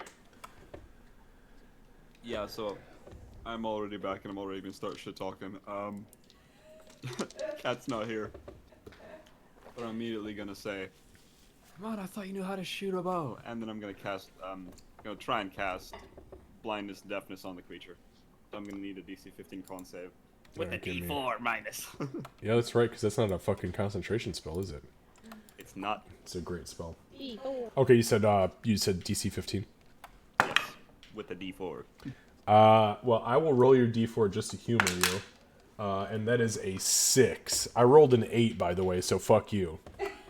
And what are you doing? So blind? Okay. Did it even have ears? I don't think it has ears. I mean, the Probably ears... has 8 ears. Just because the ears aren't visible to you doesn't mean it can't hear, so fuck off, first of all. Check your privilege, bro. It's more of a how will I blind it if I can't see his ears? So you finish the incantation for blindness, and you see the dark black shadowy claws reach up and grab onto its eyes, and it begins to thrash like, oh fuck, I can't see anything. And then now since it can't see anything, I don't think anyone's been hit yet, so I'm just gonna not do my bonus action. Actually, I will turn to Aurora and go, "Come on, you can shoot better than this," and give her a bardic inspiration. Oh, that was very nice of you. Yeah, he shot him right in the throat, so do that to the monster. Aim for its neck. You know what? I just need to pretend this thing is gray. I've been doing it all wrong. I understand now. Gray says, shoot Ree again! Kill the goblin. Oh, you fucking shit starter. Okay, So Gray, you shout out to Aurora. Aurora, you feel wildly inspired, and you're like, you know what? I should probably not stand in a spot where I can potentially shoot my 4-foot friend in the fucking spine. Nope, Eh. I'm okay with shooting Ree as long as I don't shoot Doc. Doc can fix Ree. That's fair. After it's dead. Also, why aren't you healing her? I'm going to just talk to Doc, because I was dead and I don't know that, so...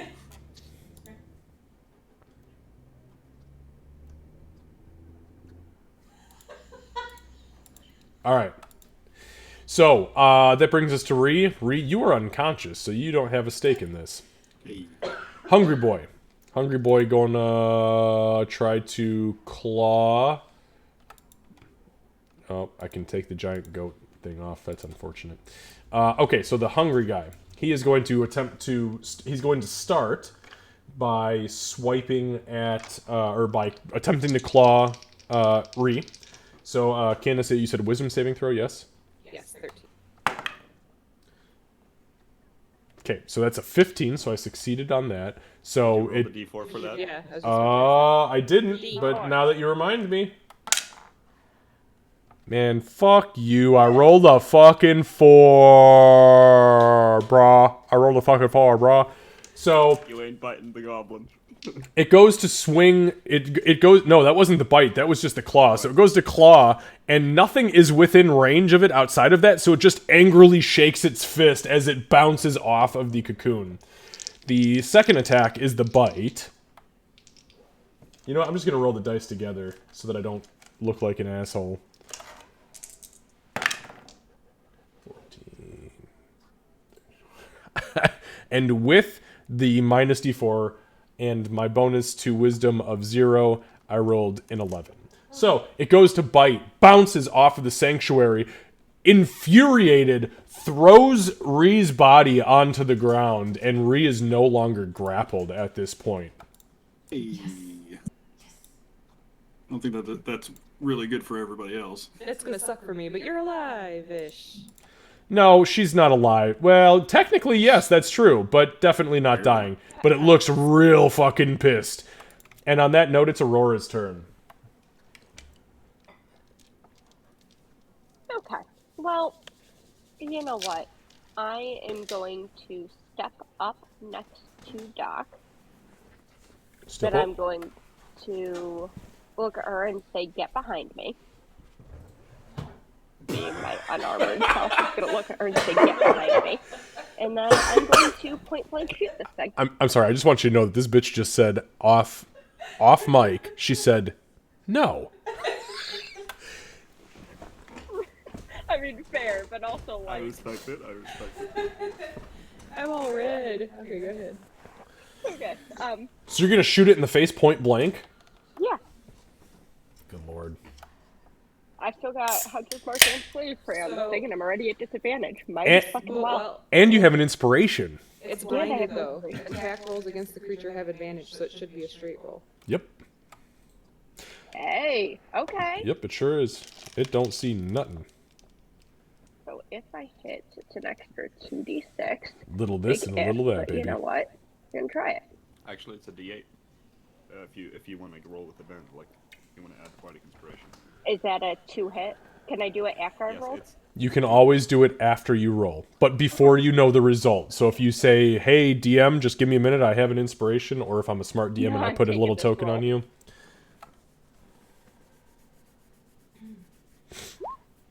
Oh, that's a good one. Okay, so the 28 absolutely hits. Go ahead and give me the extra damage. So that is I'm 5. gonna re-roll the 1 using my Piercer thing. Yep. Holy fuck, so that's 9. So that's 20 total damage. That's pretty fucking good. Yeah. So it seems like it does probably about half of what it should. You shoot it, and as you shoot it, it hits it up in its mouth, pops through the back of its neck, and you see the arrow, but the shadows dissolve it very quickly. The arrow just vanishes into nothingness, and it just kind of like drips down its throat, and it doesn't seal up, but it does swell up, preventing it from bleeding out. It takes the damage, but not all of it. You know what? My aim was off. I was aiming for its throat. Let's try this again. She turns and shoots Ree in the head. No, she shoots Gray in the neck. Yeah, she shoots Gray in the neck. I was aiming for you.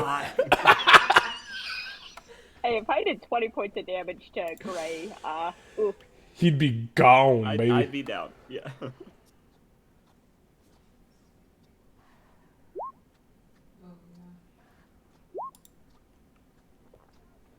So 15. Okay, so that would be 15 points of damage.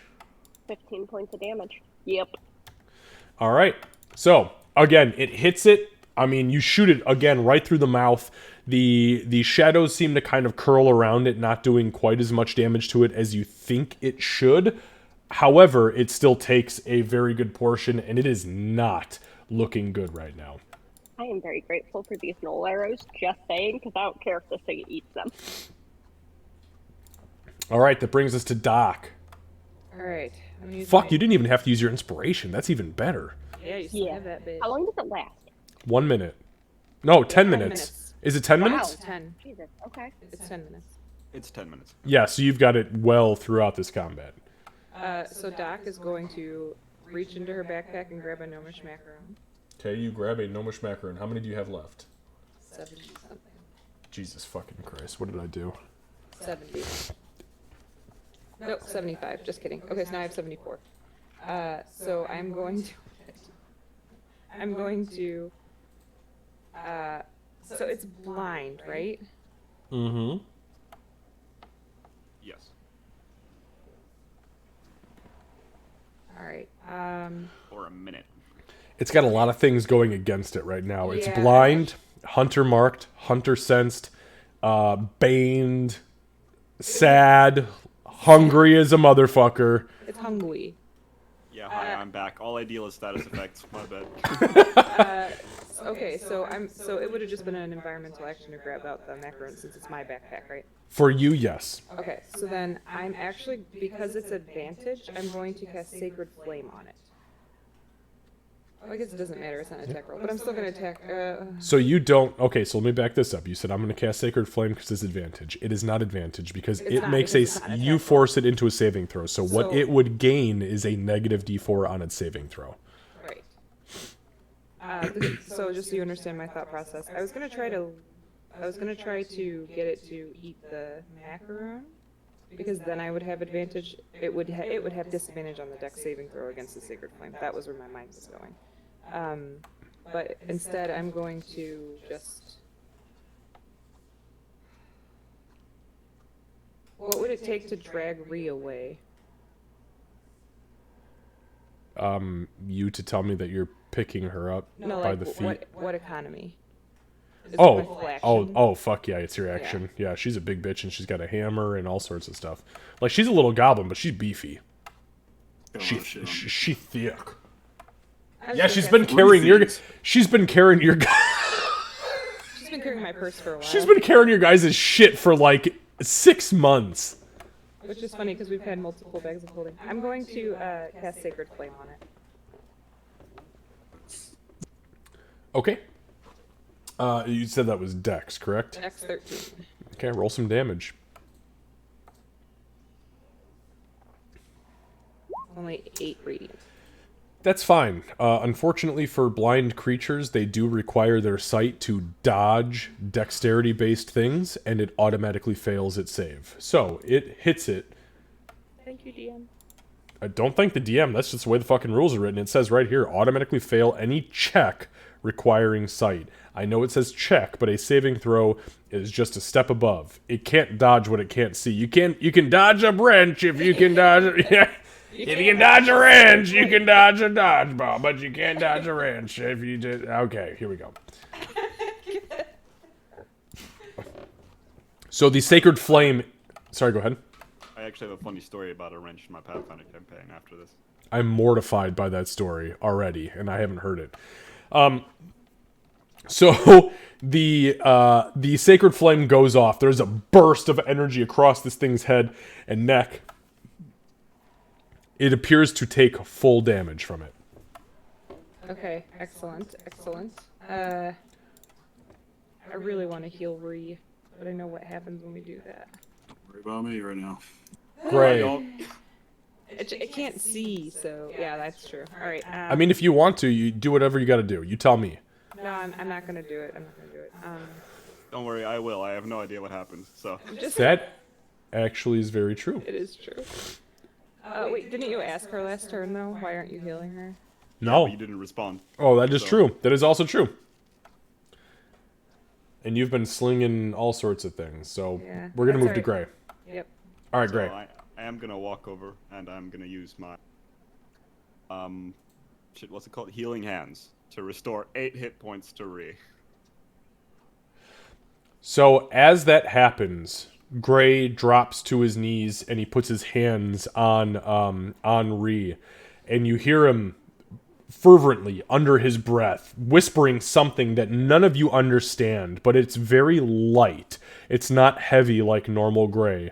As that happens, there's a burst of white energy that ripples through Ree's body from the veins in her feet all the way up her legs, into her chest, into her eyes. Ree, you receive double healing from that. Oh, double healing. Nice. As that 16.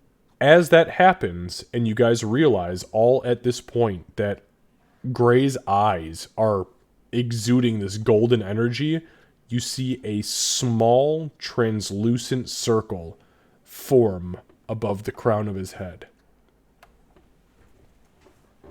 Gray, you do not seem to notice this. Anything else? Since Ree is back up, I will once again cast Mantle of Inspiration for another 8 temporary HP. All right, everybody you can gains move the right. 8. Does that stack if we still had the 8 from before? It does not stack, but it does go back up to 8. Okay. And it lets us move without an attack of opportunity. Mm-hmm. Correct. Well, you get to move 1 square, but So that's basically me just standing up. I roll half of my movement, pretty much. Well, yeah, you can get up for half your movement, and then you can go an additional, 25 feet? Because you're fast as fuck, boy? 20, yeah. 20, okay. Yeah, so she's gonna get up there. And that's gonna be it for me. you still Okay. have Sanctuary for now to until you attack the city. Yeah, like, as Until you... I attack. Yes. As you get up, you look around, and Gray is above you. Beautiful golden eyes looking down upon you. This little translucent halo. Ba-da-da-do. And his hands on your ankles, your bare ankles, as this healing energy is rippling into your body. As you look at your hands... Sploosh.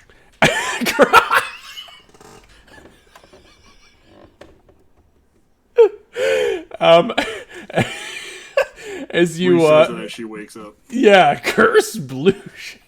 As you look at your body, it is completely encapsulated in this vibrating holy energy, and you feel yourself protected in some way, shape, or form. Though you don't completely understand it, you realize that, like, there is a barrier around you that is protecting you. Holy shit. This is fucking amazing. Oh god, okay, I'm gonna fucking try to kill this thing finally. I have so much flesh missing. It's true. That's accurate as Just gonna fuck. get up into this thing's face. I do have one last rage in me. All right. And she's gonna try to smack it. Recklessly. Ooh, okay. No, why the fuck not? Okay, so to be clear, this thing is blind. You actually already get advantage on it, so you don't have to do that. Oh. Well. What's okay? Okay, so holy fuck, that's a lot of damage. Is it's still dark around here, right? So it's only taking half. That is correct. Yep. Do it again, you fucking piece of shit. All right. You smack the shit out of it the first time. It kind of lists to the right and. Oh, I still have advantage on this anyway, right? Oh yeah. Yep. Just fucking die. Oh holy shit. That's a lot of damage. So yeah, you smack the absolute shit out of it again. From the left this time.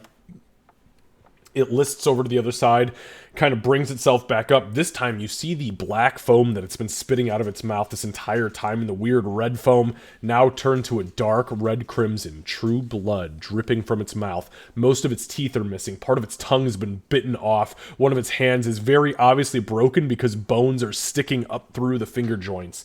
And it is wavering heavily. Okay. Bring it down. You gotta kill it. And that's it. All right, it is a Hungry Boy's turn. So Hungry Boy is going to attempt to grab Ree, as it was just smacked in the face with a monkey tooth. Wow. Yeah, you know, that's fair. Ree is a bigger threat. So, I mean, the sanctuary's gone anyway. Yes, the sanctuary does vanish, yep. Still being. But it has a lot of other things not going for it, including the blindness and the bane, so fuck me.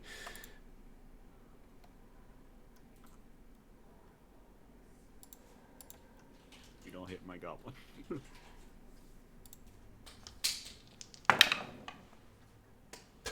God, dude. 8.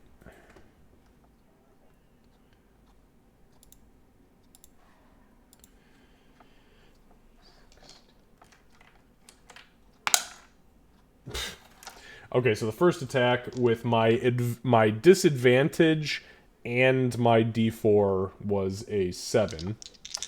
And the bite as it reaches down and attempts to bite you.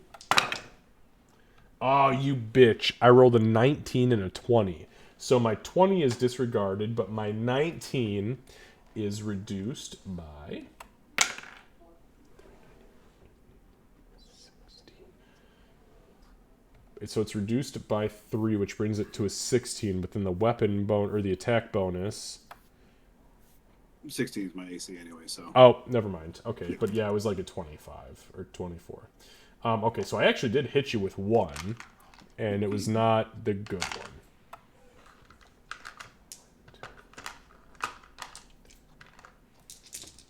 So wait, the claw attack was the one that hit?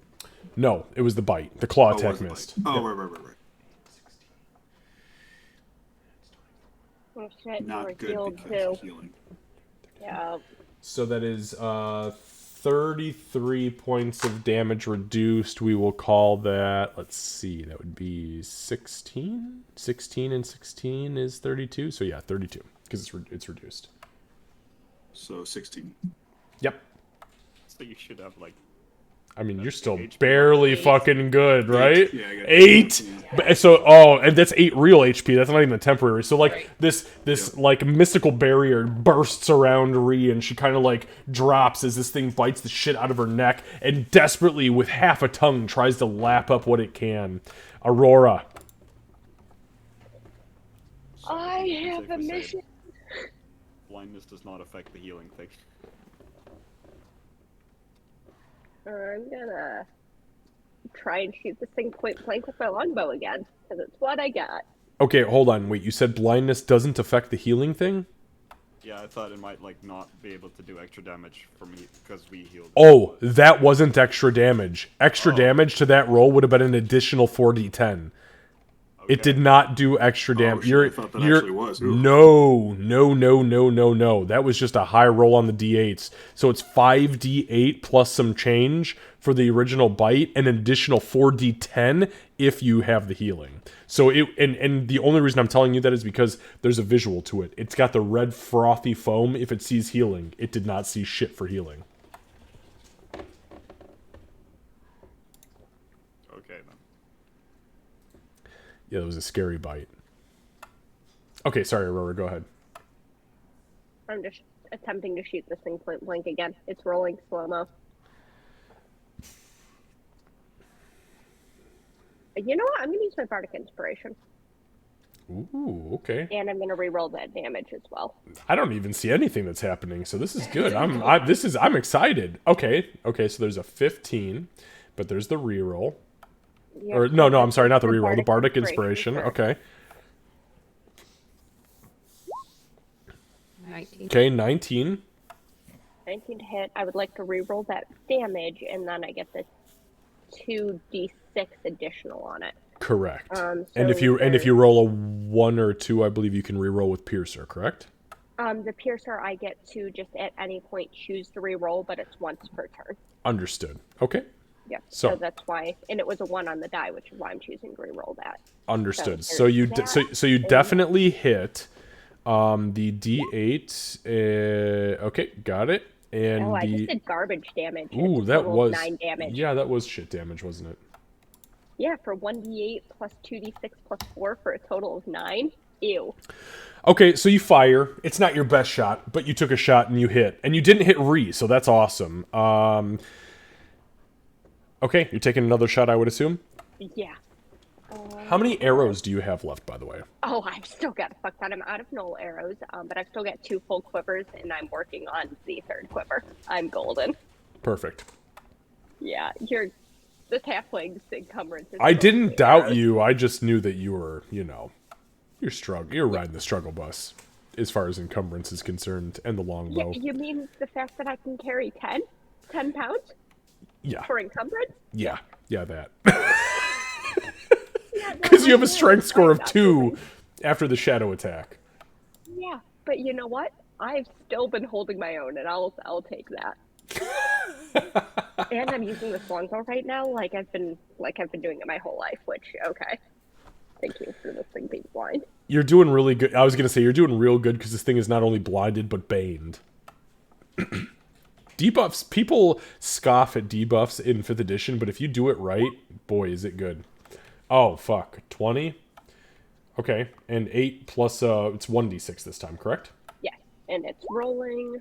Okay, so 10. Okay, yeah, not my best, but you know what? I've only missed 3 shots with this longbow, and most of that was at disadvantage. That's fair. So you fire again. You hit this thing in the upper chest area, punctures a hole. You hear this loud as air escapes one of its 4 lungs. And you hear a wheezing as it begins to suck in and out the air through this hole in its lung. Anything else for you, Aurora? Doc, kill this son of a bitch. Doc, it's your turn. But I'm the healer. Kill this son of a bitch. She said so. You're not the boss of me. I'm gonna, I was just relaying a message, so first of all, how dare you? Oh, I meant her. I know, I'm just fucking with you. If the DM is like, kill the son of a bitch, I'm like, okay. Oh, so you get to mob voice me, but not the other way around. I see how it is. Yeah. Yep. Okay, so... Man, conundrum.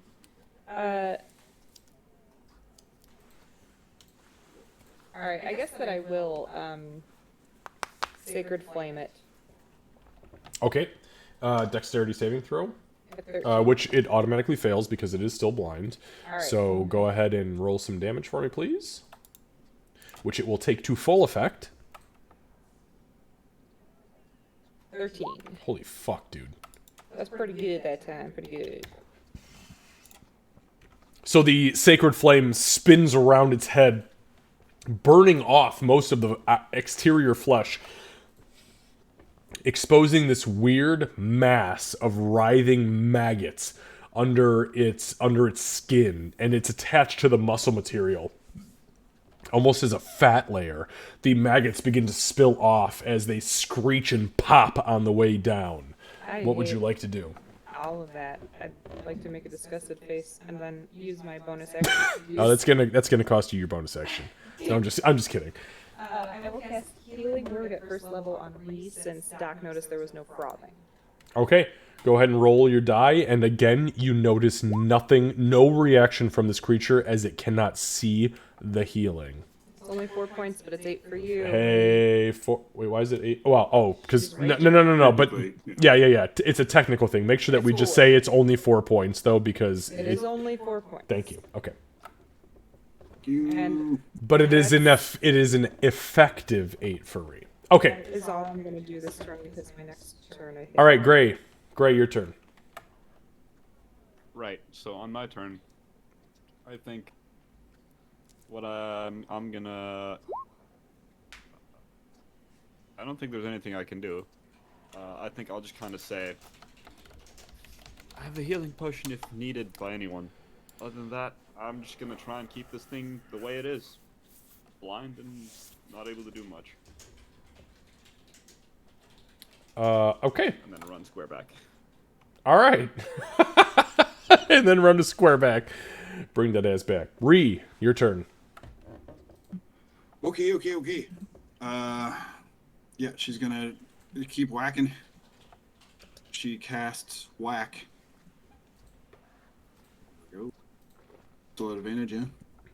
Oh yeah. No, it's blind as a fucking bat for sure. Oh, okay. Fuck 19? yeah. Yeah. Okay. So yeah, that's half 12. Okay. So yeah, you smack it across the face. The creature begins to stumble backwards. As it falls, Gray's puppet strings, the piano strings, begin to pull it back up. Like, bitch, you're not going down until we got you down. It stands back up, barely. Blood dripping out of its mouth. Most of its teeth are missing. Half of its tongue has fallen out. Its chest has been burned with acid and holy radiant energy. Go ahead and make another attack if that's what you're doing. Oh yes, yes please. Okay.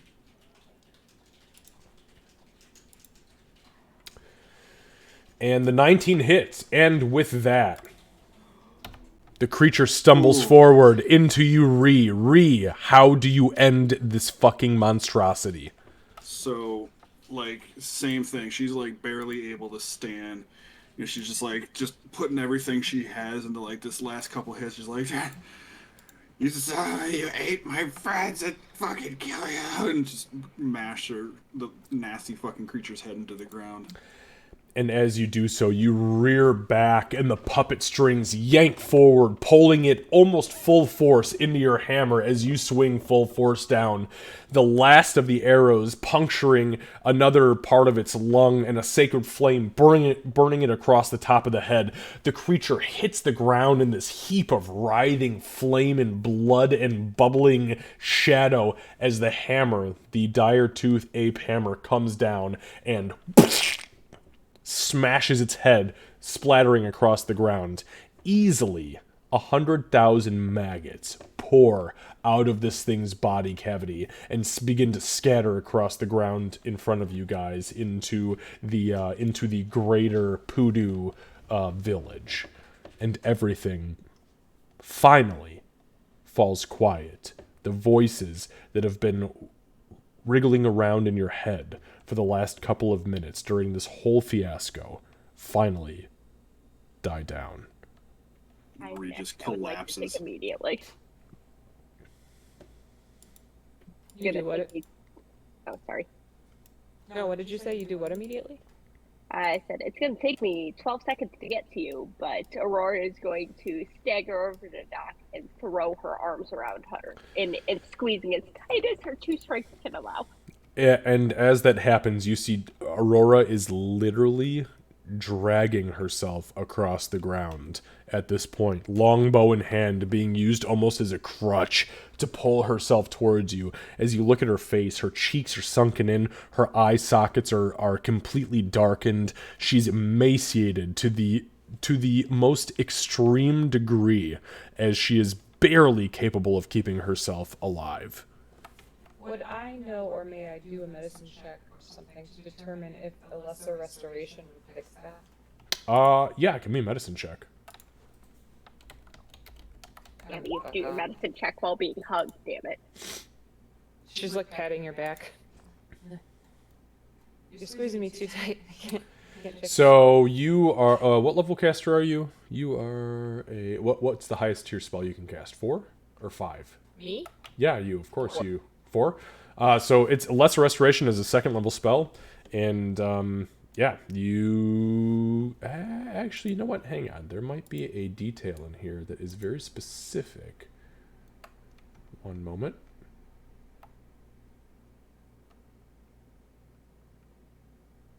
While you're doing Okay. the medicine check, it's the I thought you were dead. Sick fuck, you're not dead. Doc, make a religion check for me, please. Come on.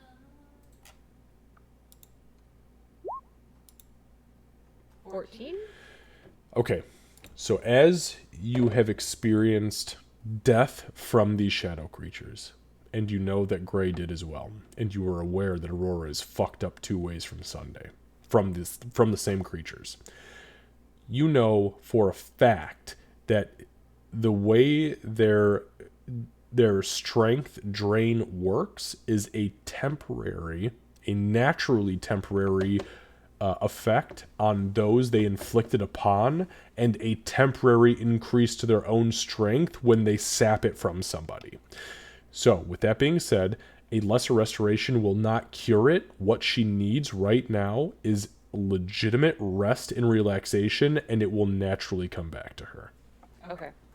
In that case, as it'll take her a second to realize that like Aurora is hugging her,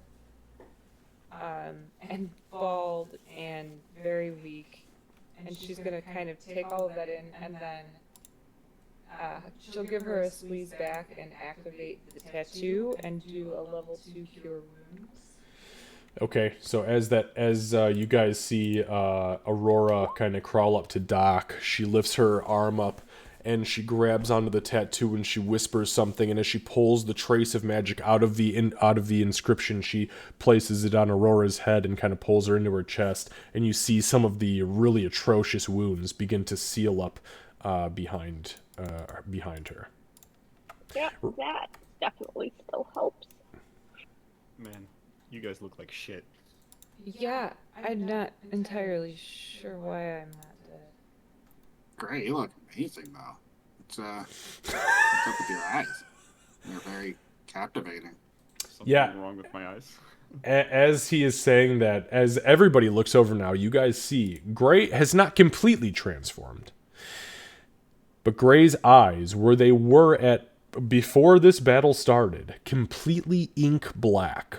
They are now golden in hue and vibrating with a slight light. And over the crown of his head is a very soft, translucent, circular halo that is emanating just a teeny tiny light, like maybe 3 or 4 inches worth of light. But it is not something that you have ever seen from the moment you met this guy until this moment. There is still good in you. Gray's gonna ignore that. Just straight up ignore Doc and go, so what did I miss? Well, Oh. Gray, go ahead and take a DM inspiration, because that's how I would expect you to make that work out. you died over there. She'll point. And then No, I didn't miss that part. Please continue. here. In between that, there were shadow things and goblins. And you screamed like a dwarf as you died. Wait, did you die? You like probably just I didn't see you. If I was thinking correctly as a cleric, and I'm pretty new to this, but I feel like I'm better at this than assassinating, I'm pretty sure he did die. I feel like either role would be able to tell that yes, I ceased my life.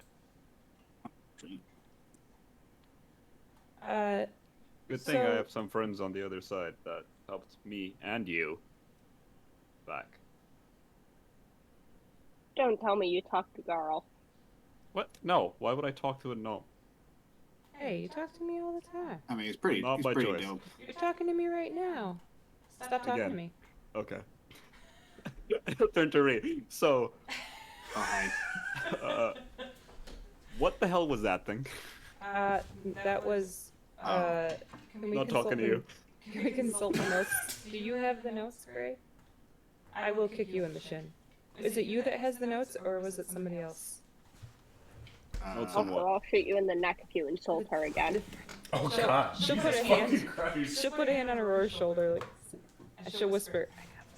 And everybody was kung Fine, fu I'll let you handle it, fighting. but I'm still gonna shoot you. Bright eyes or not. Yeah, with the less hair you have, I'm sure you'll shoot even better now. Wait, what? Joseph was fast Yeah, as light. all your hair is gone. How much weight does that lift off you? I need to know. I think it's He's like, gonna feel her head. Oh, you are bald as fuck. You don't even have eyebrows. You have nothing on your head. Nothing. From the neck up, you are bald. okay. Okay. Welcome to my fucking nightmare, Hey, just Cat. from the Welcome neck to. You look like a plucked chicken. He said from the neck. Alright, let's not be hurtful on purpose. Gray. Is that really how you want to do this? I'm gonna mom everybody. Shut up for a second so we can figure out what we're doing. This one was different than the first one. Okay, There's a This one hunger didn't sworn. have stabby arms. right. Does it still have a corpse there by any chance? Yeah, the corpse didn't Like you said- disappear. well, Everything you said around it you. turned into maggots, so. No. When I made my description, it was that fucking obliterated its dome, but it's It just the spilled out. majority of its corpse is still there. Yes. Would I be able to use my the God, what the fuck is it called? Would you load so I can check the hunter's thing where I can tell? Sorry, I'm trying to get it to load and it's being Primeval stupid. awareness. No, it's the other one. It lets me learn things about enemies. Just doesn't want to load, which is stupid. Hunter sense. As an action, choose one creature you can see within 60 feet. You immediately learn if it has any damage, immunities, resistances, or vulnerabilities, and what they are, or if they're immune from divination magic. Can I do that on its corpse?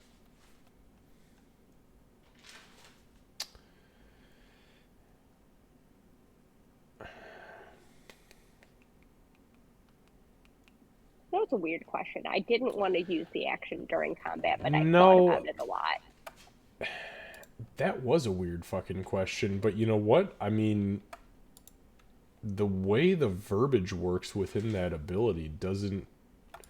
It says a creature. It doesn't say live or dead creature. It just says that it wants to use it on a creature. So, If you want to get really gross, it says at third level you gain the ability to peer at a creature and magically discern how best to hurt it, which is very Aurora-y. No, it's very she-like. I love it. yeah, so it says as an action, you choose a creature you can see within 60 feet. Again, it does not say dead or alive. You immediately learn whether the creature has any damage, immunities, resistances, or vulnerabilities, and what they are if the creature is not hidden from divination magic. You can use this feature 2 times per long rest. Yeah, fuck it, I'll allow it.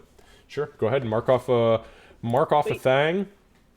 And so Aurora kind of focuses on this thing's corpse, and as she does so, Aurora, you learn the following about this creature. This creature is one of the Sorrow Sworn. It is a monstrosity by classification, and it is named the Hungry. It is resistant to any bludgeoning, piercing, or slashing damage when it is in dim light or darkness. And that's a full stop, magical or otherwise. It has no immunities. It has no vulnerabilities. And that is where your information stops. She's going to, as she peers at this, she's going to just mutter it off as if just stating facts that are completely obvious. As she looks at it, as she looks at its corpse. I can talk.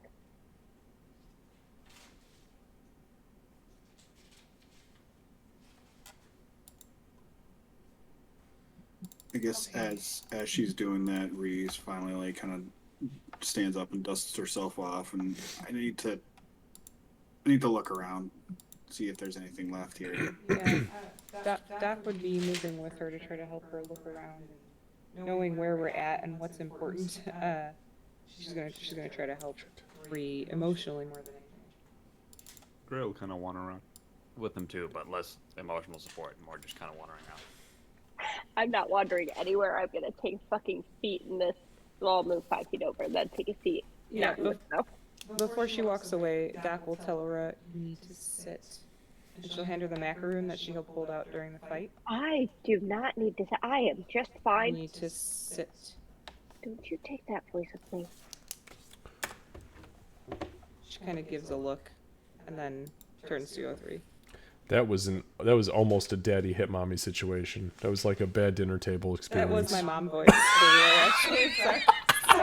I know, because she'll look at me sometimes and be like, "You shouldn't talk to the kids like that." I'm like, "No, no, I'm just kidding." She doesn't do that. I don't do that, but I did say sit to them like I often do. Right? And I usually am the one who fucking sits down. The kids are like, "Fuck you, mom," and I'm like, "Oh God, shut up! Just sit down and just do what she says. Do what she says." Okay, sorry. I was You know what, expecting Ed? like the first middle and last name to come out of it. Kevin, Michael, you shut you. Don't say it. Okay. So, as Doc turns to go, Aurora's gonna catch her hand and just stop her. Well, I mean, only if Doc allows it. She's got 2 strikes at the moment. I would allow it, yeah. This weird skeletal cold hand touch like grazes your skin, and you're like, oh, it's just Aurora. Be safe, please. I will, but I need to help Ree. Go help Bree. I'll handle any of those hungry that come around here. You keep Bree safe. I got this. Okay. Do you have enough strength to scream loudly? Like I ever scream. I'll come check on you in a few minutes. Yes, She'll kind of gently like pull her hand away and then go over to Ree. Try not to put yourself in danger while we're away, because that has happened twice now. That's very helpful, Ree. Thank you. I would give you a bardic inspiration, but I don't have any. I'm Speaking of which, fine, I'll Aurora, walk you back are here. Aurora, you are still under bardic inspiration for about 9 minutes. I Even thought you though I already used, used it. yeah, no, I Yeah. used Oh, it did you? to make Oh, you faster. did use it. Sorry, I've got the. Sorry. There's so many things that happen when you guys You know what? focus I'll in take combat. extra D8. No, you ain't gonna get it. I got you. Removed. All right. Anyways, so what are you guys doing at this point? So Ree's interested in going back into that room where all the corpses were first. And is that fire still burning in the background? It Really? is absolutely. Yep. Up to the northeast, there is Yeah. a fire actively burning. Yeah, she's gonna go to this house first where all the corpses are. Okay. Anybody going up there with Ree? Yes. Yep. Okay. I'm keeping watch here and trying to talk to the dragon in my brain. Understood. So, Ree, first and foremost, you recognize this building, this hut within Pudu, to be the local bakery. Outside, you count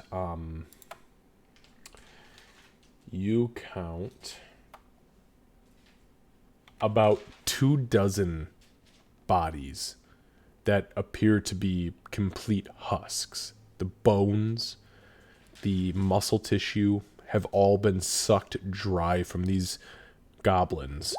From either the foot, the hand, the head, the mouth, the brain. It's just a mixed bag depending on where they came from, but there are husks, literally.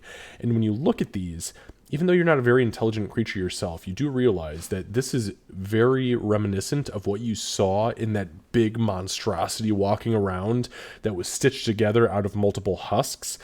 It was like they were tied together through the shadow portion of what you guys are dealing with, but the husks of these goblins. Okay, so make a medicine check for me, please. Re only. And actually, I'm going to have you do it with advantage. Up, disregard. Don't even roll advantage. You're fine. Yep, nope, you're fine. So,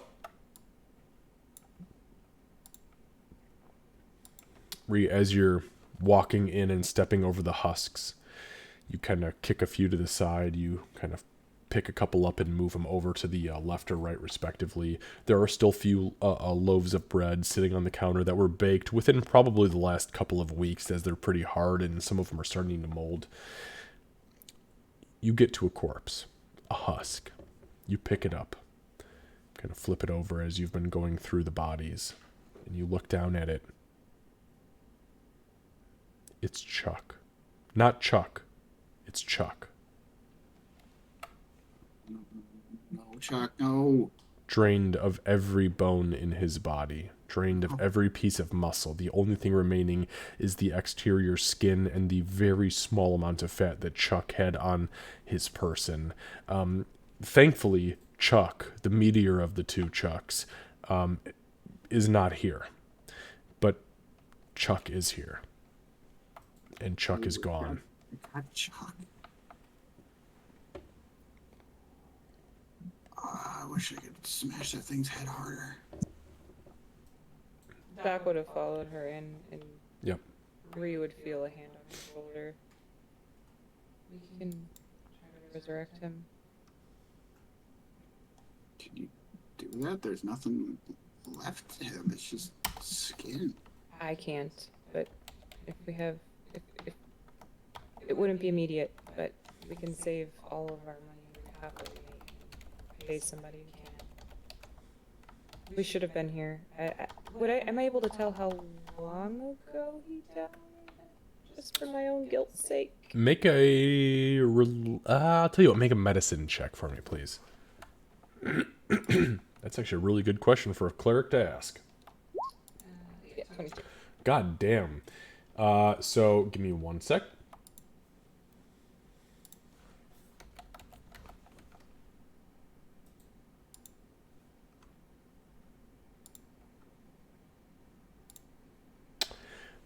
Chuck died 9 days ago.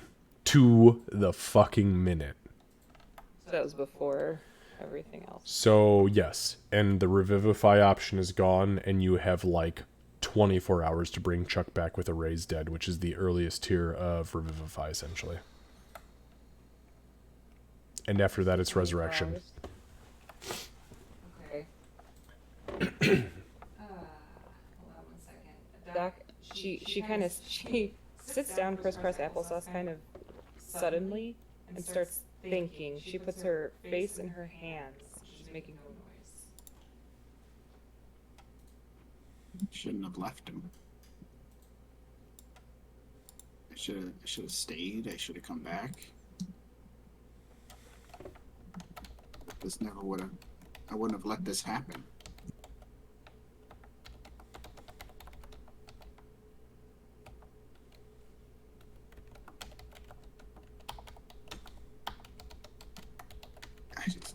I failed another one. I can't. Can you help me? I don't know. Bring him outside. Maybe we'll try to bury him or something. Bury the rest. I guess we should check the rest of the village. Maybe Chuck's still here. There's a spell. She's got her basically like the heel, I guess, of her hands and each of her eyes as she's trying to think. Make a religion check, Candace.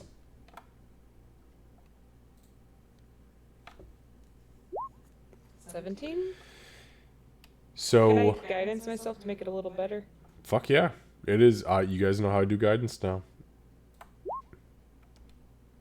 It's only it's an Whatever. 18. Whatever. Hey, an 18 is better than a 17. That's true. By one. By by about that much, but hey, it's better. And honestly, a 17 is still pretty good, especially for your guys' level. So, as you start to sit and think on it, you're like, I cannot revivify this guy. His soul is way past that. But because I know that he's got like 24 hours left on what his husk is telling me, I can raise dead his ass. You know that raise dead is a 5th level spell. I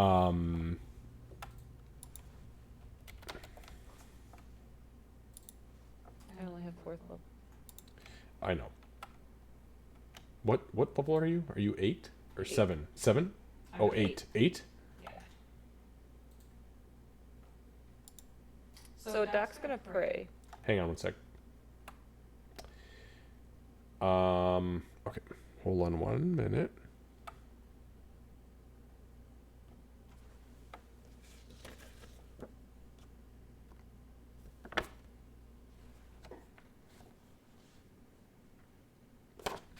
Yeah, so you know that Garl will not be capable of granting you the ability to bring this man back from the dead anytime soon. Maybe in the next couple of weeks, if you sit and study the incantations that are being pulled into your mind and psyche, but not right now. However, you know what he needs. He needs a raise dead spell. Or anything above that. Reincarnation, but Revivify is out of the fucking question. And the longer you wait, the harder it will be. If that's the route you want to go. However, some of these things can be put on the back burner for a very long time. You can also gentle repose this body and prevent it from dying off right this very second and bring it to somebody who can raise it if that's what you have the capability to do. With that being said, it's about, we'll say 1:30 in the afternoon on this day. If you were to, with your religion check, gentle repose this corpse, this husk, and preserve it for a week, essentially, right? It stops its decomposition. You could maybe, if you have the time, get it to somebody who can bring it back for way cheaper through a raised dead than it would be for a resurrection. And I'll leave it at that. Okay. After a couple seconds, probably closer to a couple minutes, but Doc will lift her head up and she'll say, "This happened over a week ago, but I think I might be able to buy us some time. I can't cast the spell I need to cast right now. I'm not powerful enough yet. I need to Devote more of my time to Garl before I'll be able to do that. But have something I can try that'll help preserve him, and we have the components that we need. So if I can just find someone that can cast the spell, we might be able to make this happen." Can that drugged out hobgoblin below do anything about that? I don't know the drugged out hobgoblin's capabilities, but it's a possibility. This would buy about a week. If I can make it work.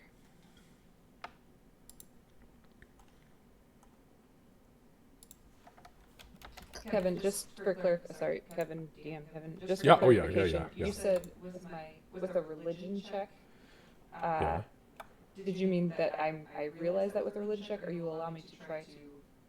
Because I don't have gentle repose memorized. I have 24 hours before the reset runs out. So were you saying I need to rest and? So listen to the Action Academy here, right? So you rolled your religion check. I Right. told you that you need to cast gentle repose on this thing to give it an additional 7 days. Okay.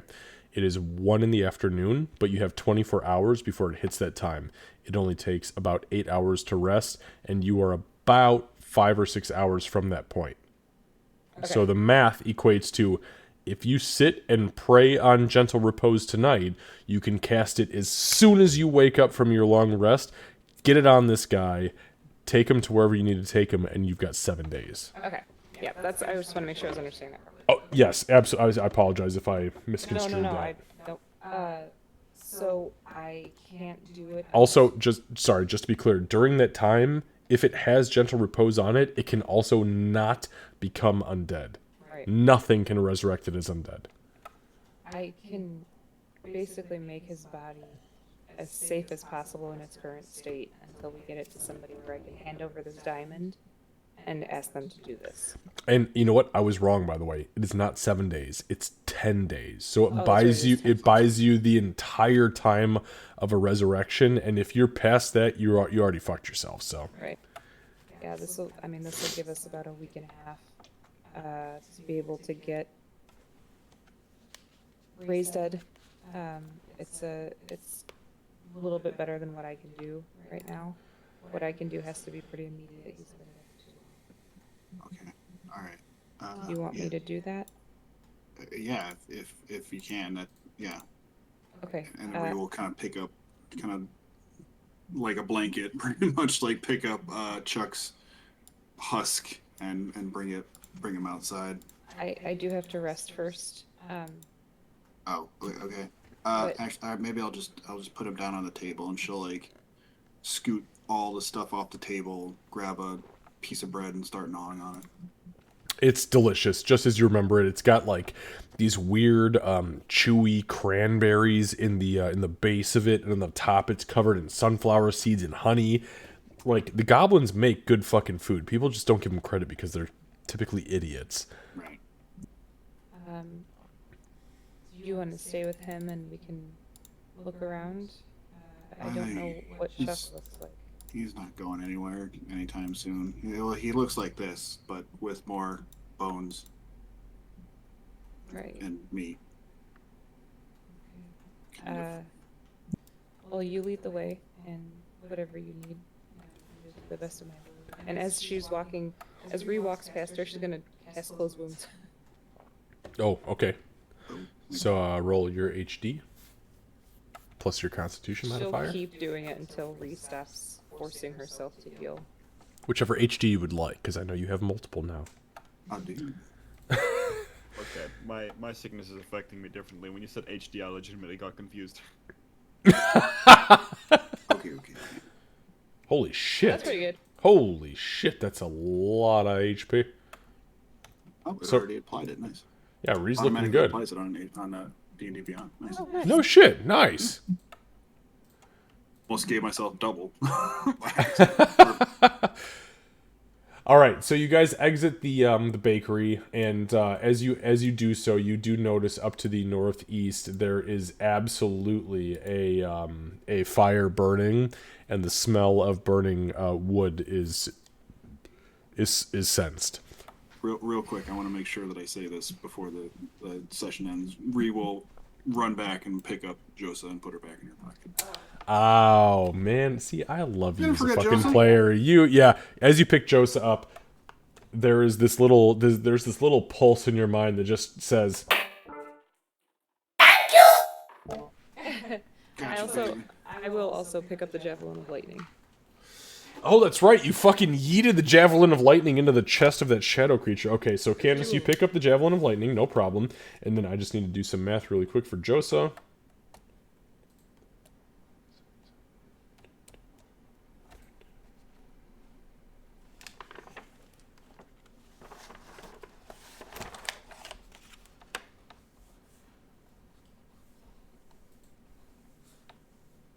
As we walk out, if we get anywhere near Aurora, Doc would kind of catch eyes with her and then do it, like I said, subtle head shake and look down at the ground.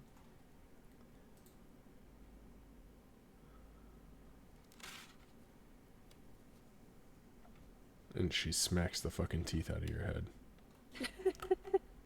Well, I I start- don't know where Aurora is at in her brain thinking things, talking to this possible dragon. So she might make eye contact. She might not. Oh, fair enough. She, cat roll percentiles. While you're doing that, just so you know, Kevin, Josa will be available again, because you've done this once now with her getting completely crippled by the fucking, the knolls that she was cooking, on Saturday, the 2nd of Jury, which is the equivalent of July, our time.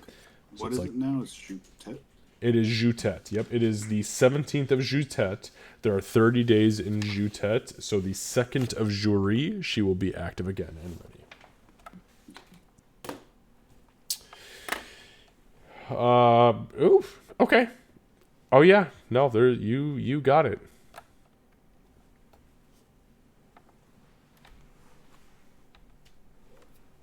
I got it as in there is lucidity and I Yeah. can- Yes. There's Okay. complete lucidity. Sorry. Okay. In that case, she's just gonna, her expression's gonna harden a little bit and she'll just nod. All right. What are we doing at this moment that we would like to leave off on for next week? Ree's probably heading toward the fire. Okay, perfect. So we'll go ahead. I'm going to back out just a little bit on the screen. We're going up to the northeast, just so everybody knows, and I will grab your characters for you. Is everybody following Ree? Out of Yes. curiosity? Doc will- very, Doc will very, help. very slowly. I was gonna say Doc would help Aurora, give her a piggyback ride if need be. And Halfling piggyback ride to the gnome. when we're by the fire, she will not sit her too close to it. She's gonna sit her close enough to feel the warmth, but not close enough to fucking burn off her nose. See, what we need Absolutely. is Scooting to closer put to the fire. what we need is to put Ree underneath all of you and get a trench coat. Yeah, there we go. I think this is a fantastic plan, and nothing can go wrong with it. In all seriousness, though. Wait, though, if we do that, we need 2 more goblins. That's fair. Isn't that right, Kev? 3 goblins in a trench In coat? a trench coat. Oh, shit. Okay, sorry. There is go ahead, also guys. the variants: 3 gnomes in a trench coat, 3 halflings in a trench coat. God, 3. Can you imagine 3? Okay, halflings is one thing, but imagine 3 fucking gnomes in a trench coat. Why are there 4 pistols sticking out of that coat? Man, don't even ask questions. Keep on moving. Okay, so did I pull everybody up here? Or did I fuck up? I have. No, I'm still down here. Oh, fuck. Where the fuck are you? Where's your character? I'm in the bottom right of. Oh my god, why are you so blind? Yeah, I know. I know. Oh. Well, I got you. In all seriousness, though, I'm gonna spend the time while they're searching for Chuck, and also like as we're moving, trying to communicate with this dragon that saved my ass by giving me advantage on all attacks for a round, and did all of that. I'm gonna just try and talk to this thing. Okay. Bear with me for one moment. Okay. So everybody gets over to, and we'll get ready. We'll get prepared to end it here for tonight, and we'll pick up with the details next weekend. But as you guys get up past the bakery, around a couple of the cabins that are very visible to you right now, you hit what is clearly about 7 or 8 trees that have been completely decimated by something hitting them from the top, almost as if they burst from the top down. Lying in front of you is a massive structure, completely engulfed in flame and hot smoke. There are apparently bodies strewn around the site, as well as different small effects, some glittering with shininess off of the flame, and some not so much. As that is taken into consideration for next week, we will go ahead and end for the evening. And again, I do apologize about the half-hour delay tonight, you guys. We won't have that next week, but we will pick up next week right here on top of this vessel. And just so you guys know,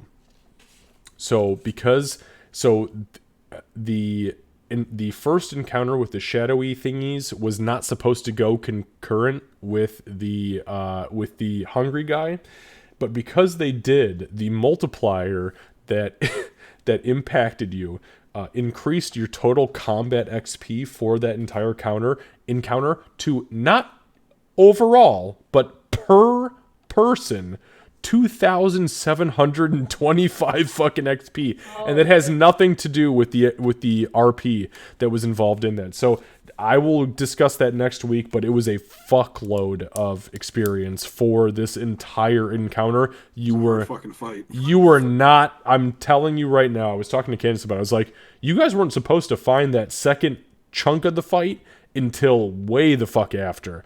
But it happened as it happened, and the interesting thing was there were sacrifices made to ensure you didn't TPK, and the sacrifices are pretty detrimental if said sacrifices ever have to be called upon again. Gray.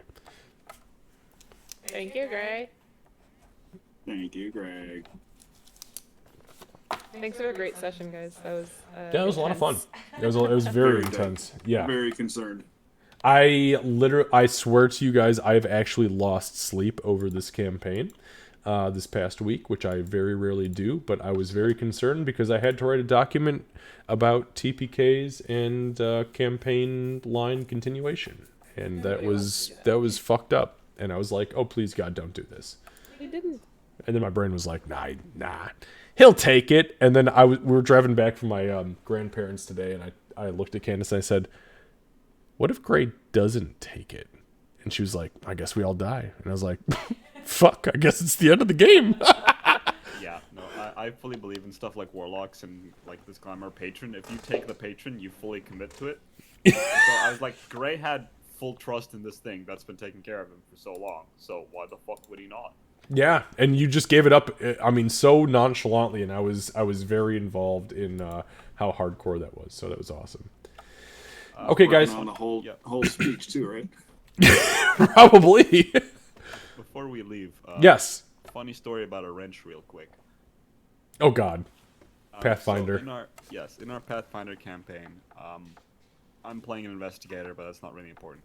We were on this airship, going to a city because the road was blocked because of elves and dwarves fighting.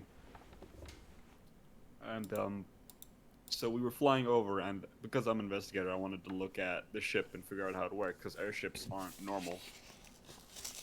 And we come across this engine room, and we try and like look around, but I roll a nat 1, and so my DM's like, well, a wrench falls on you, and you take 3 damage. Good God. Yeah.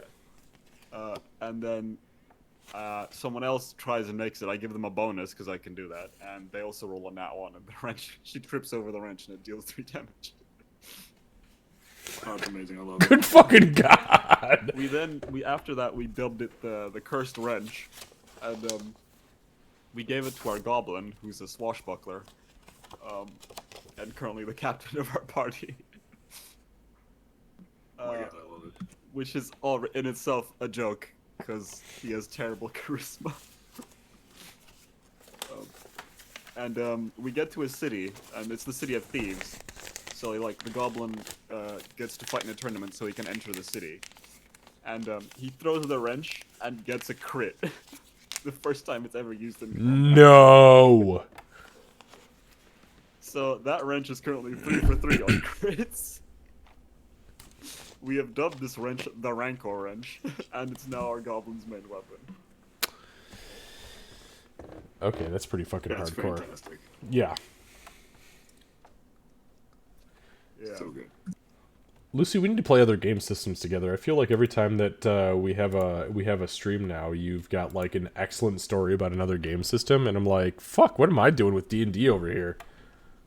No, I prefer this to the others, to be honest.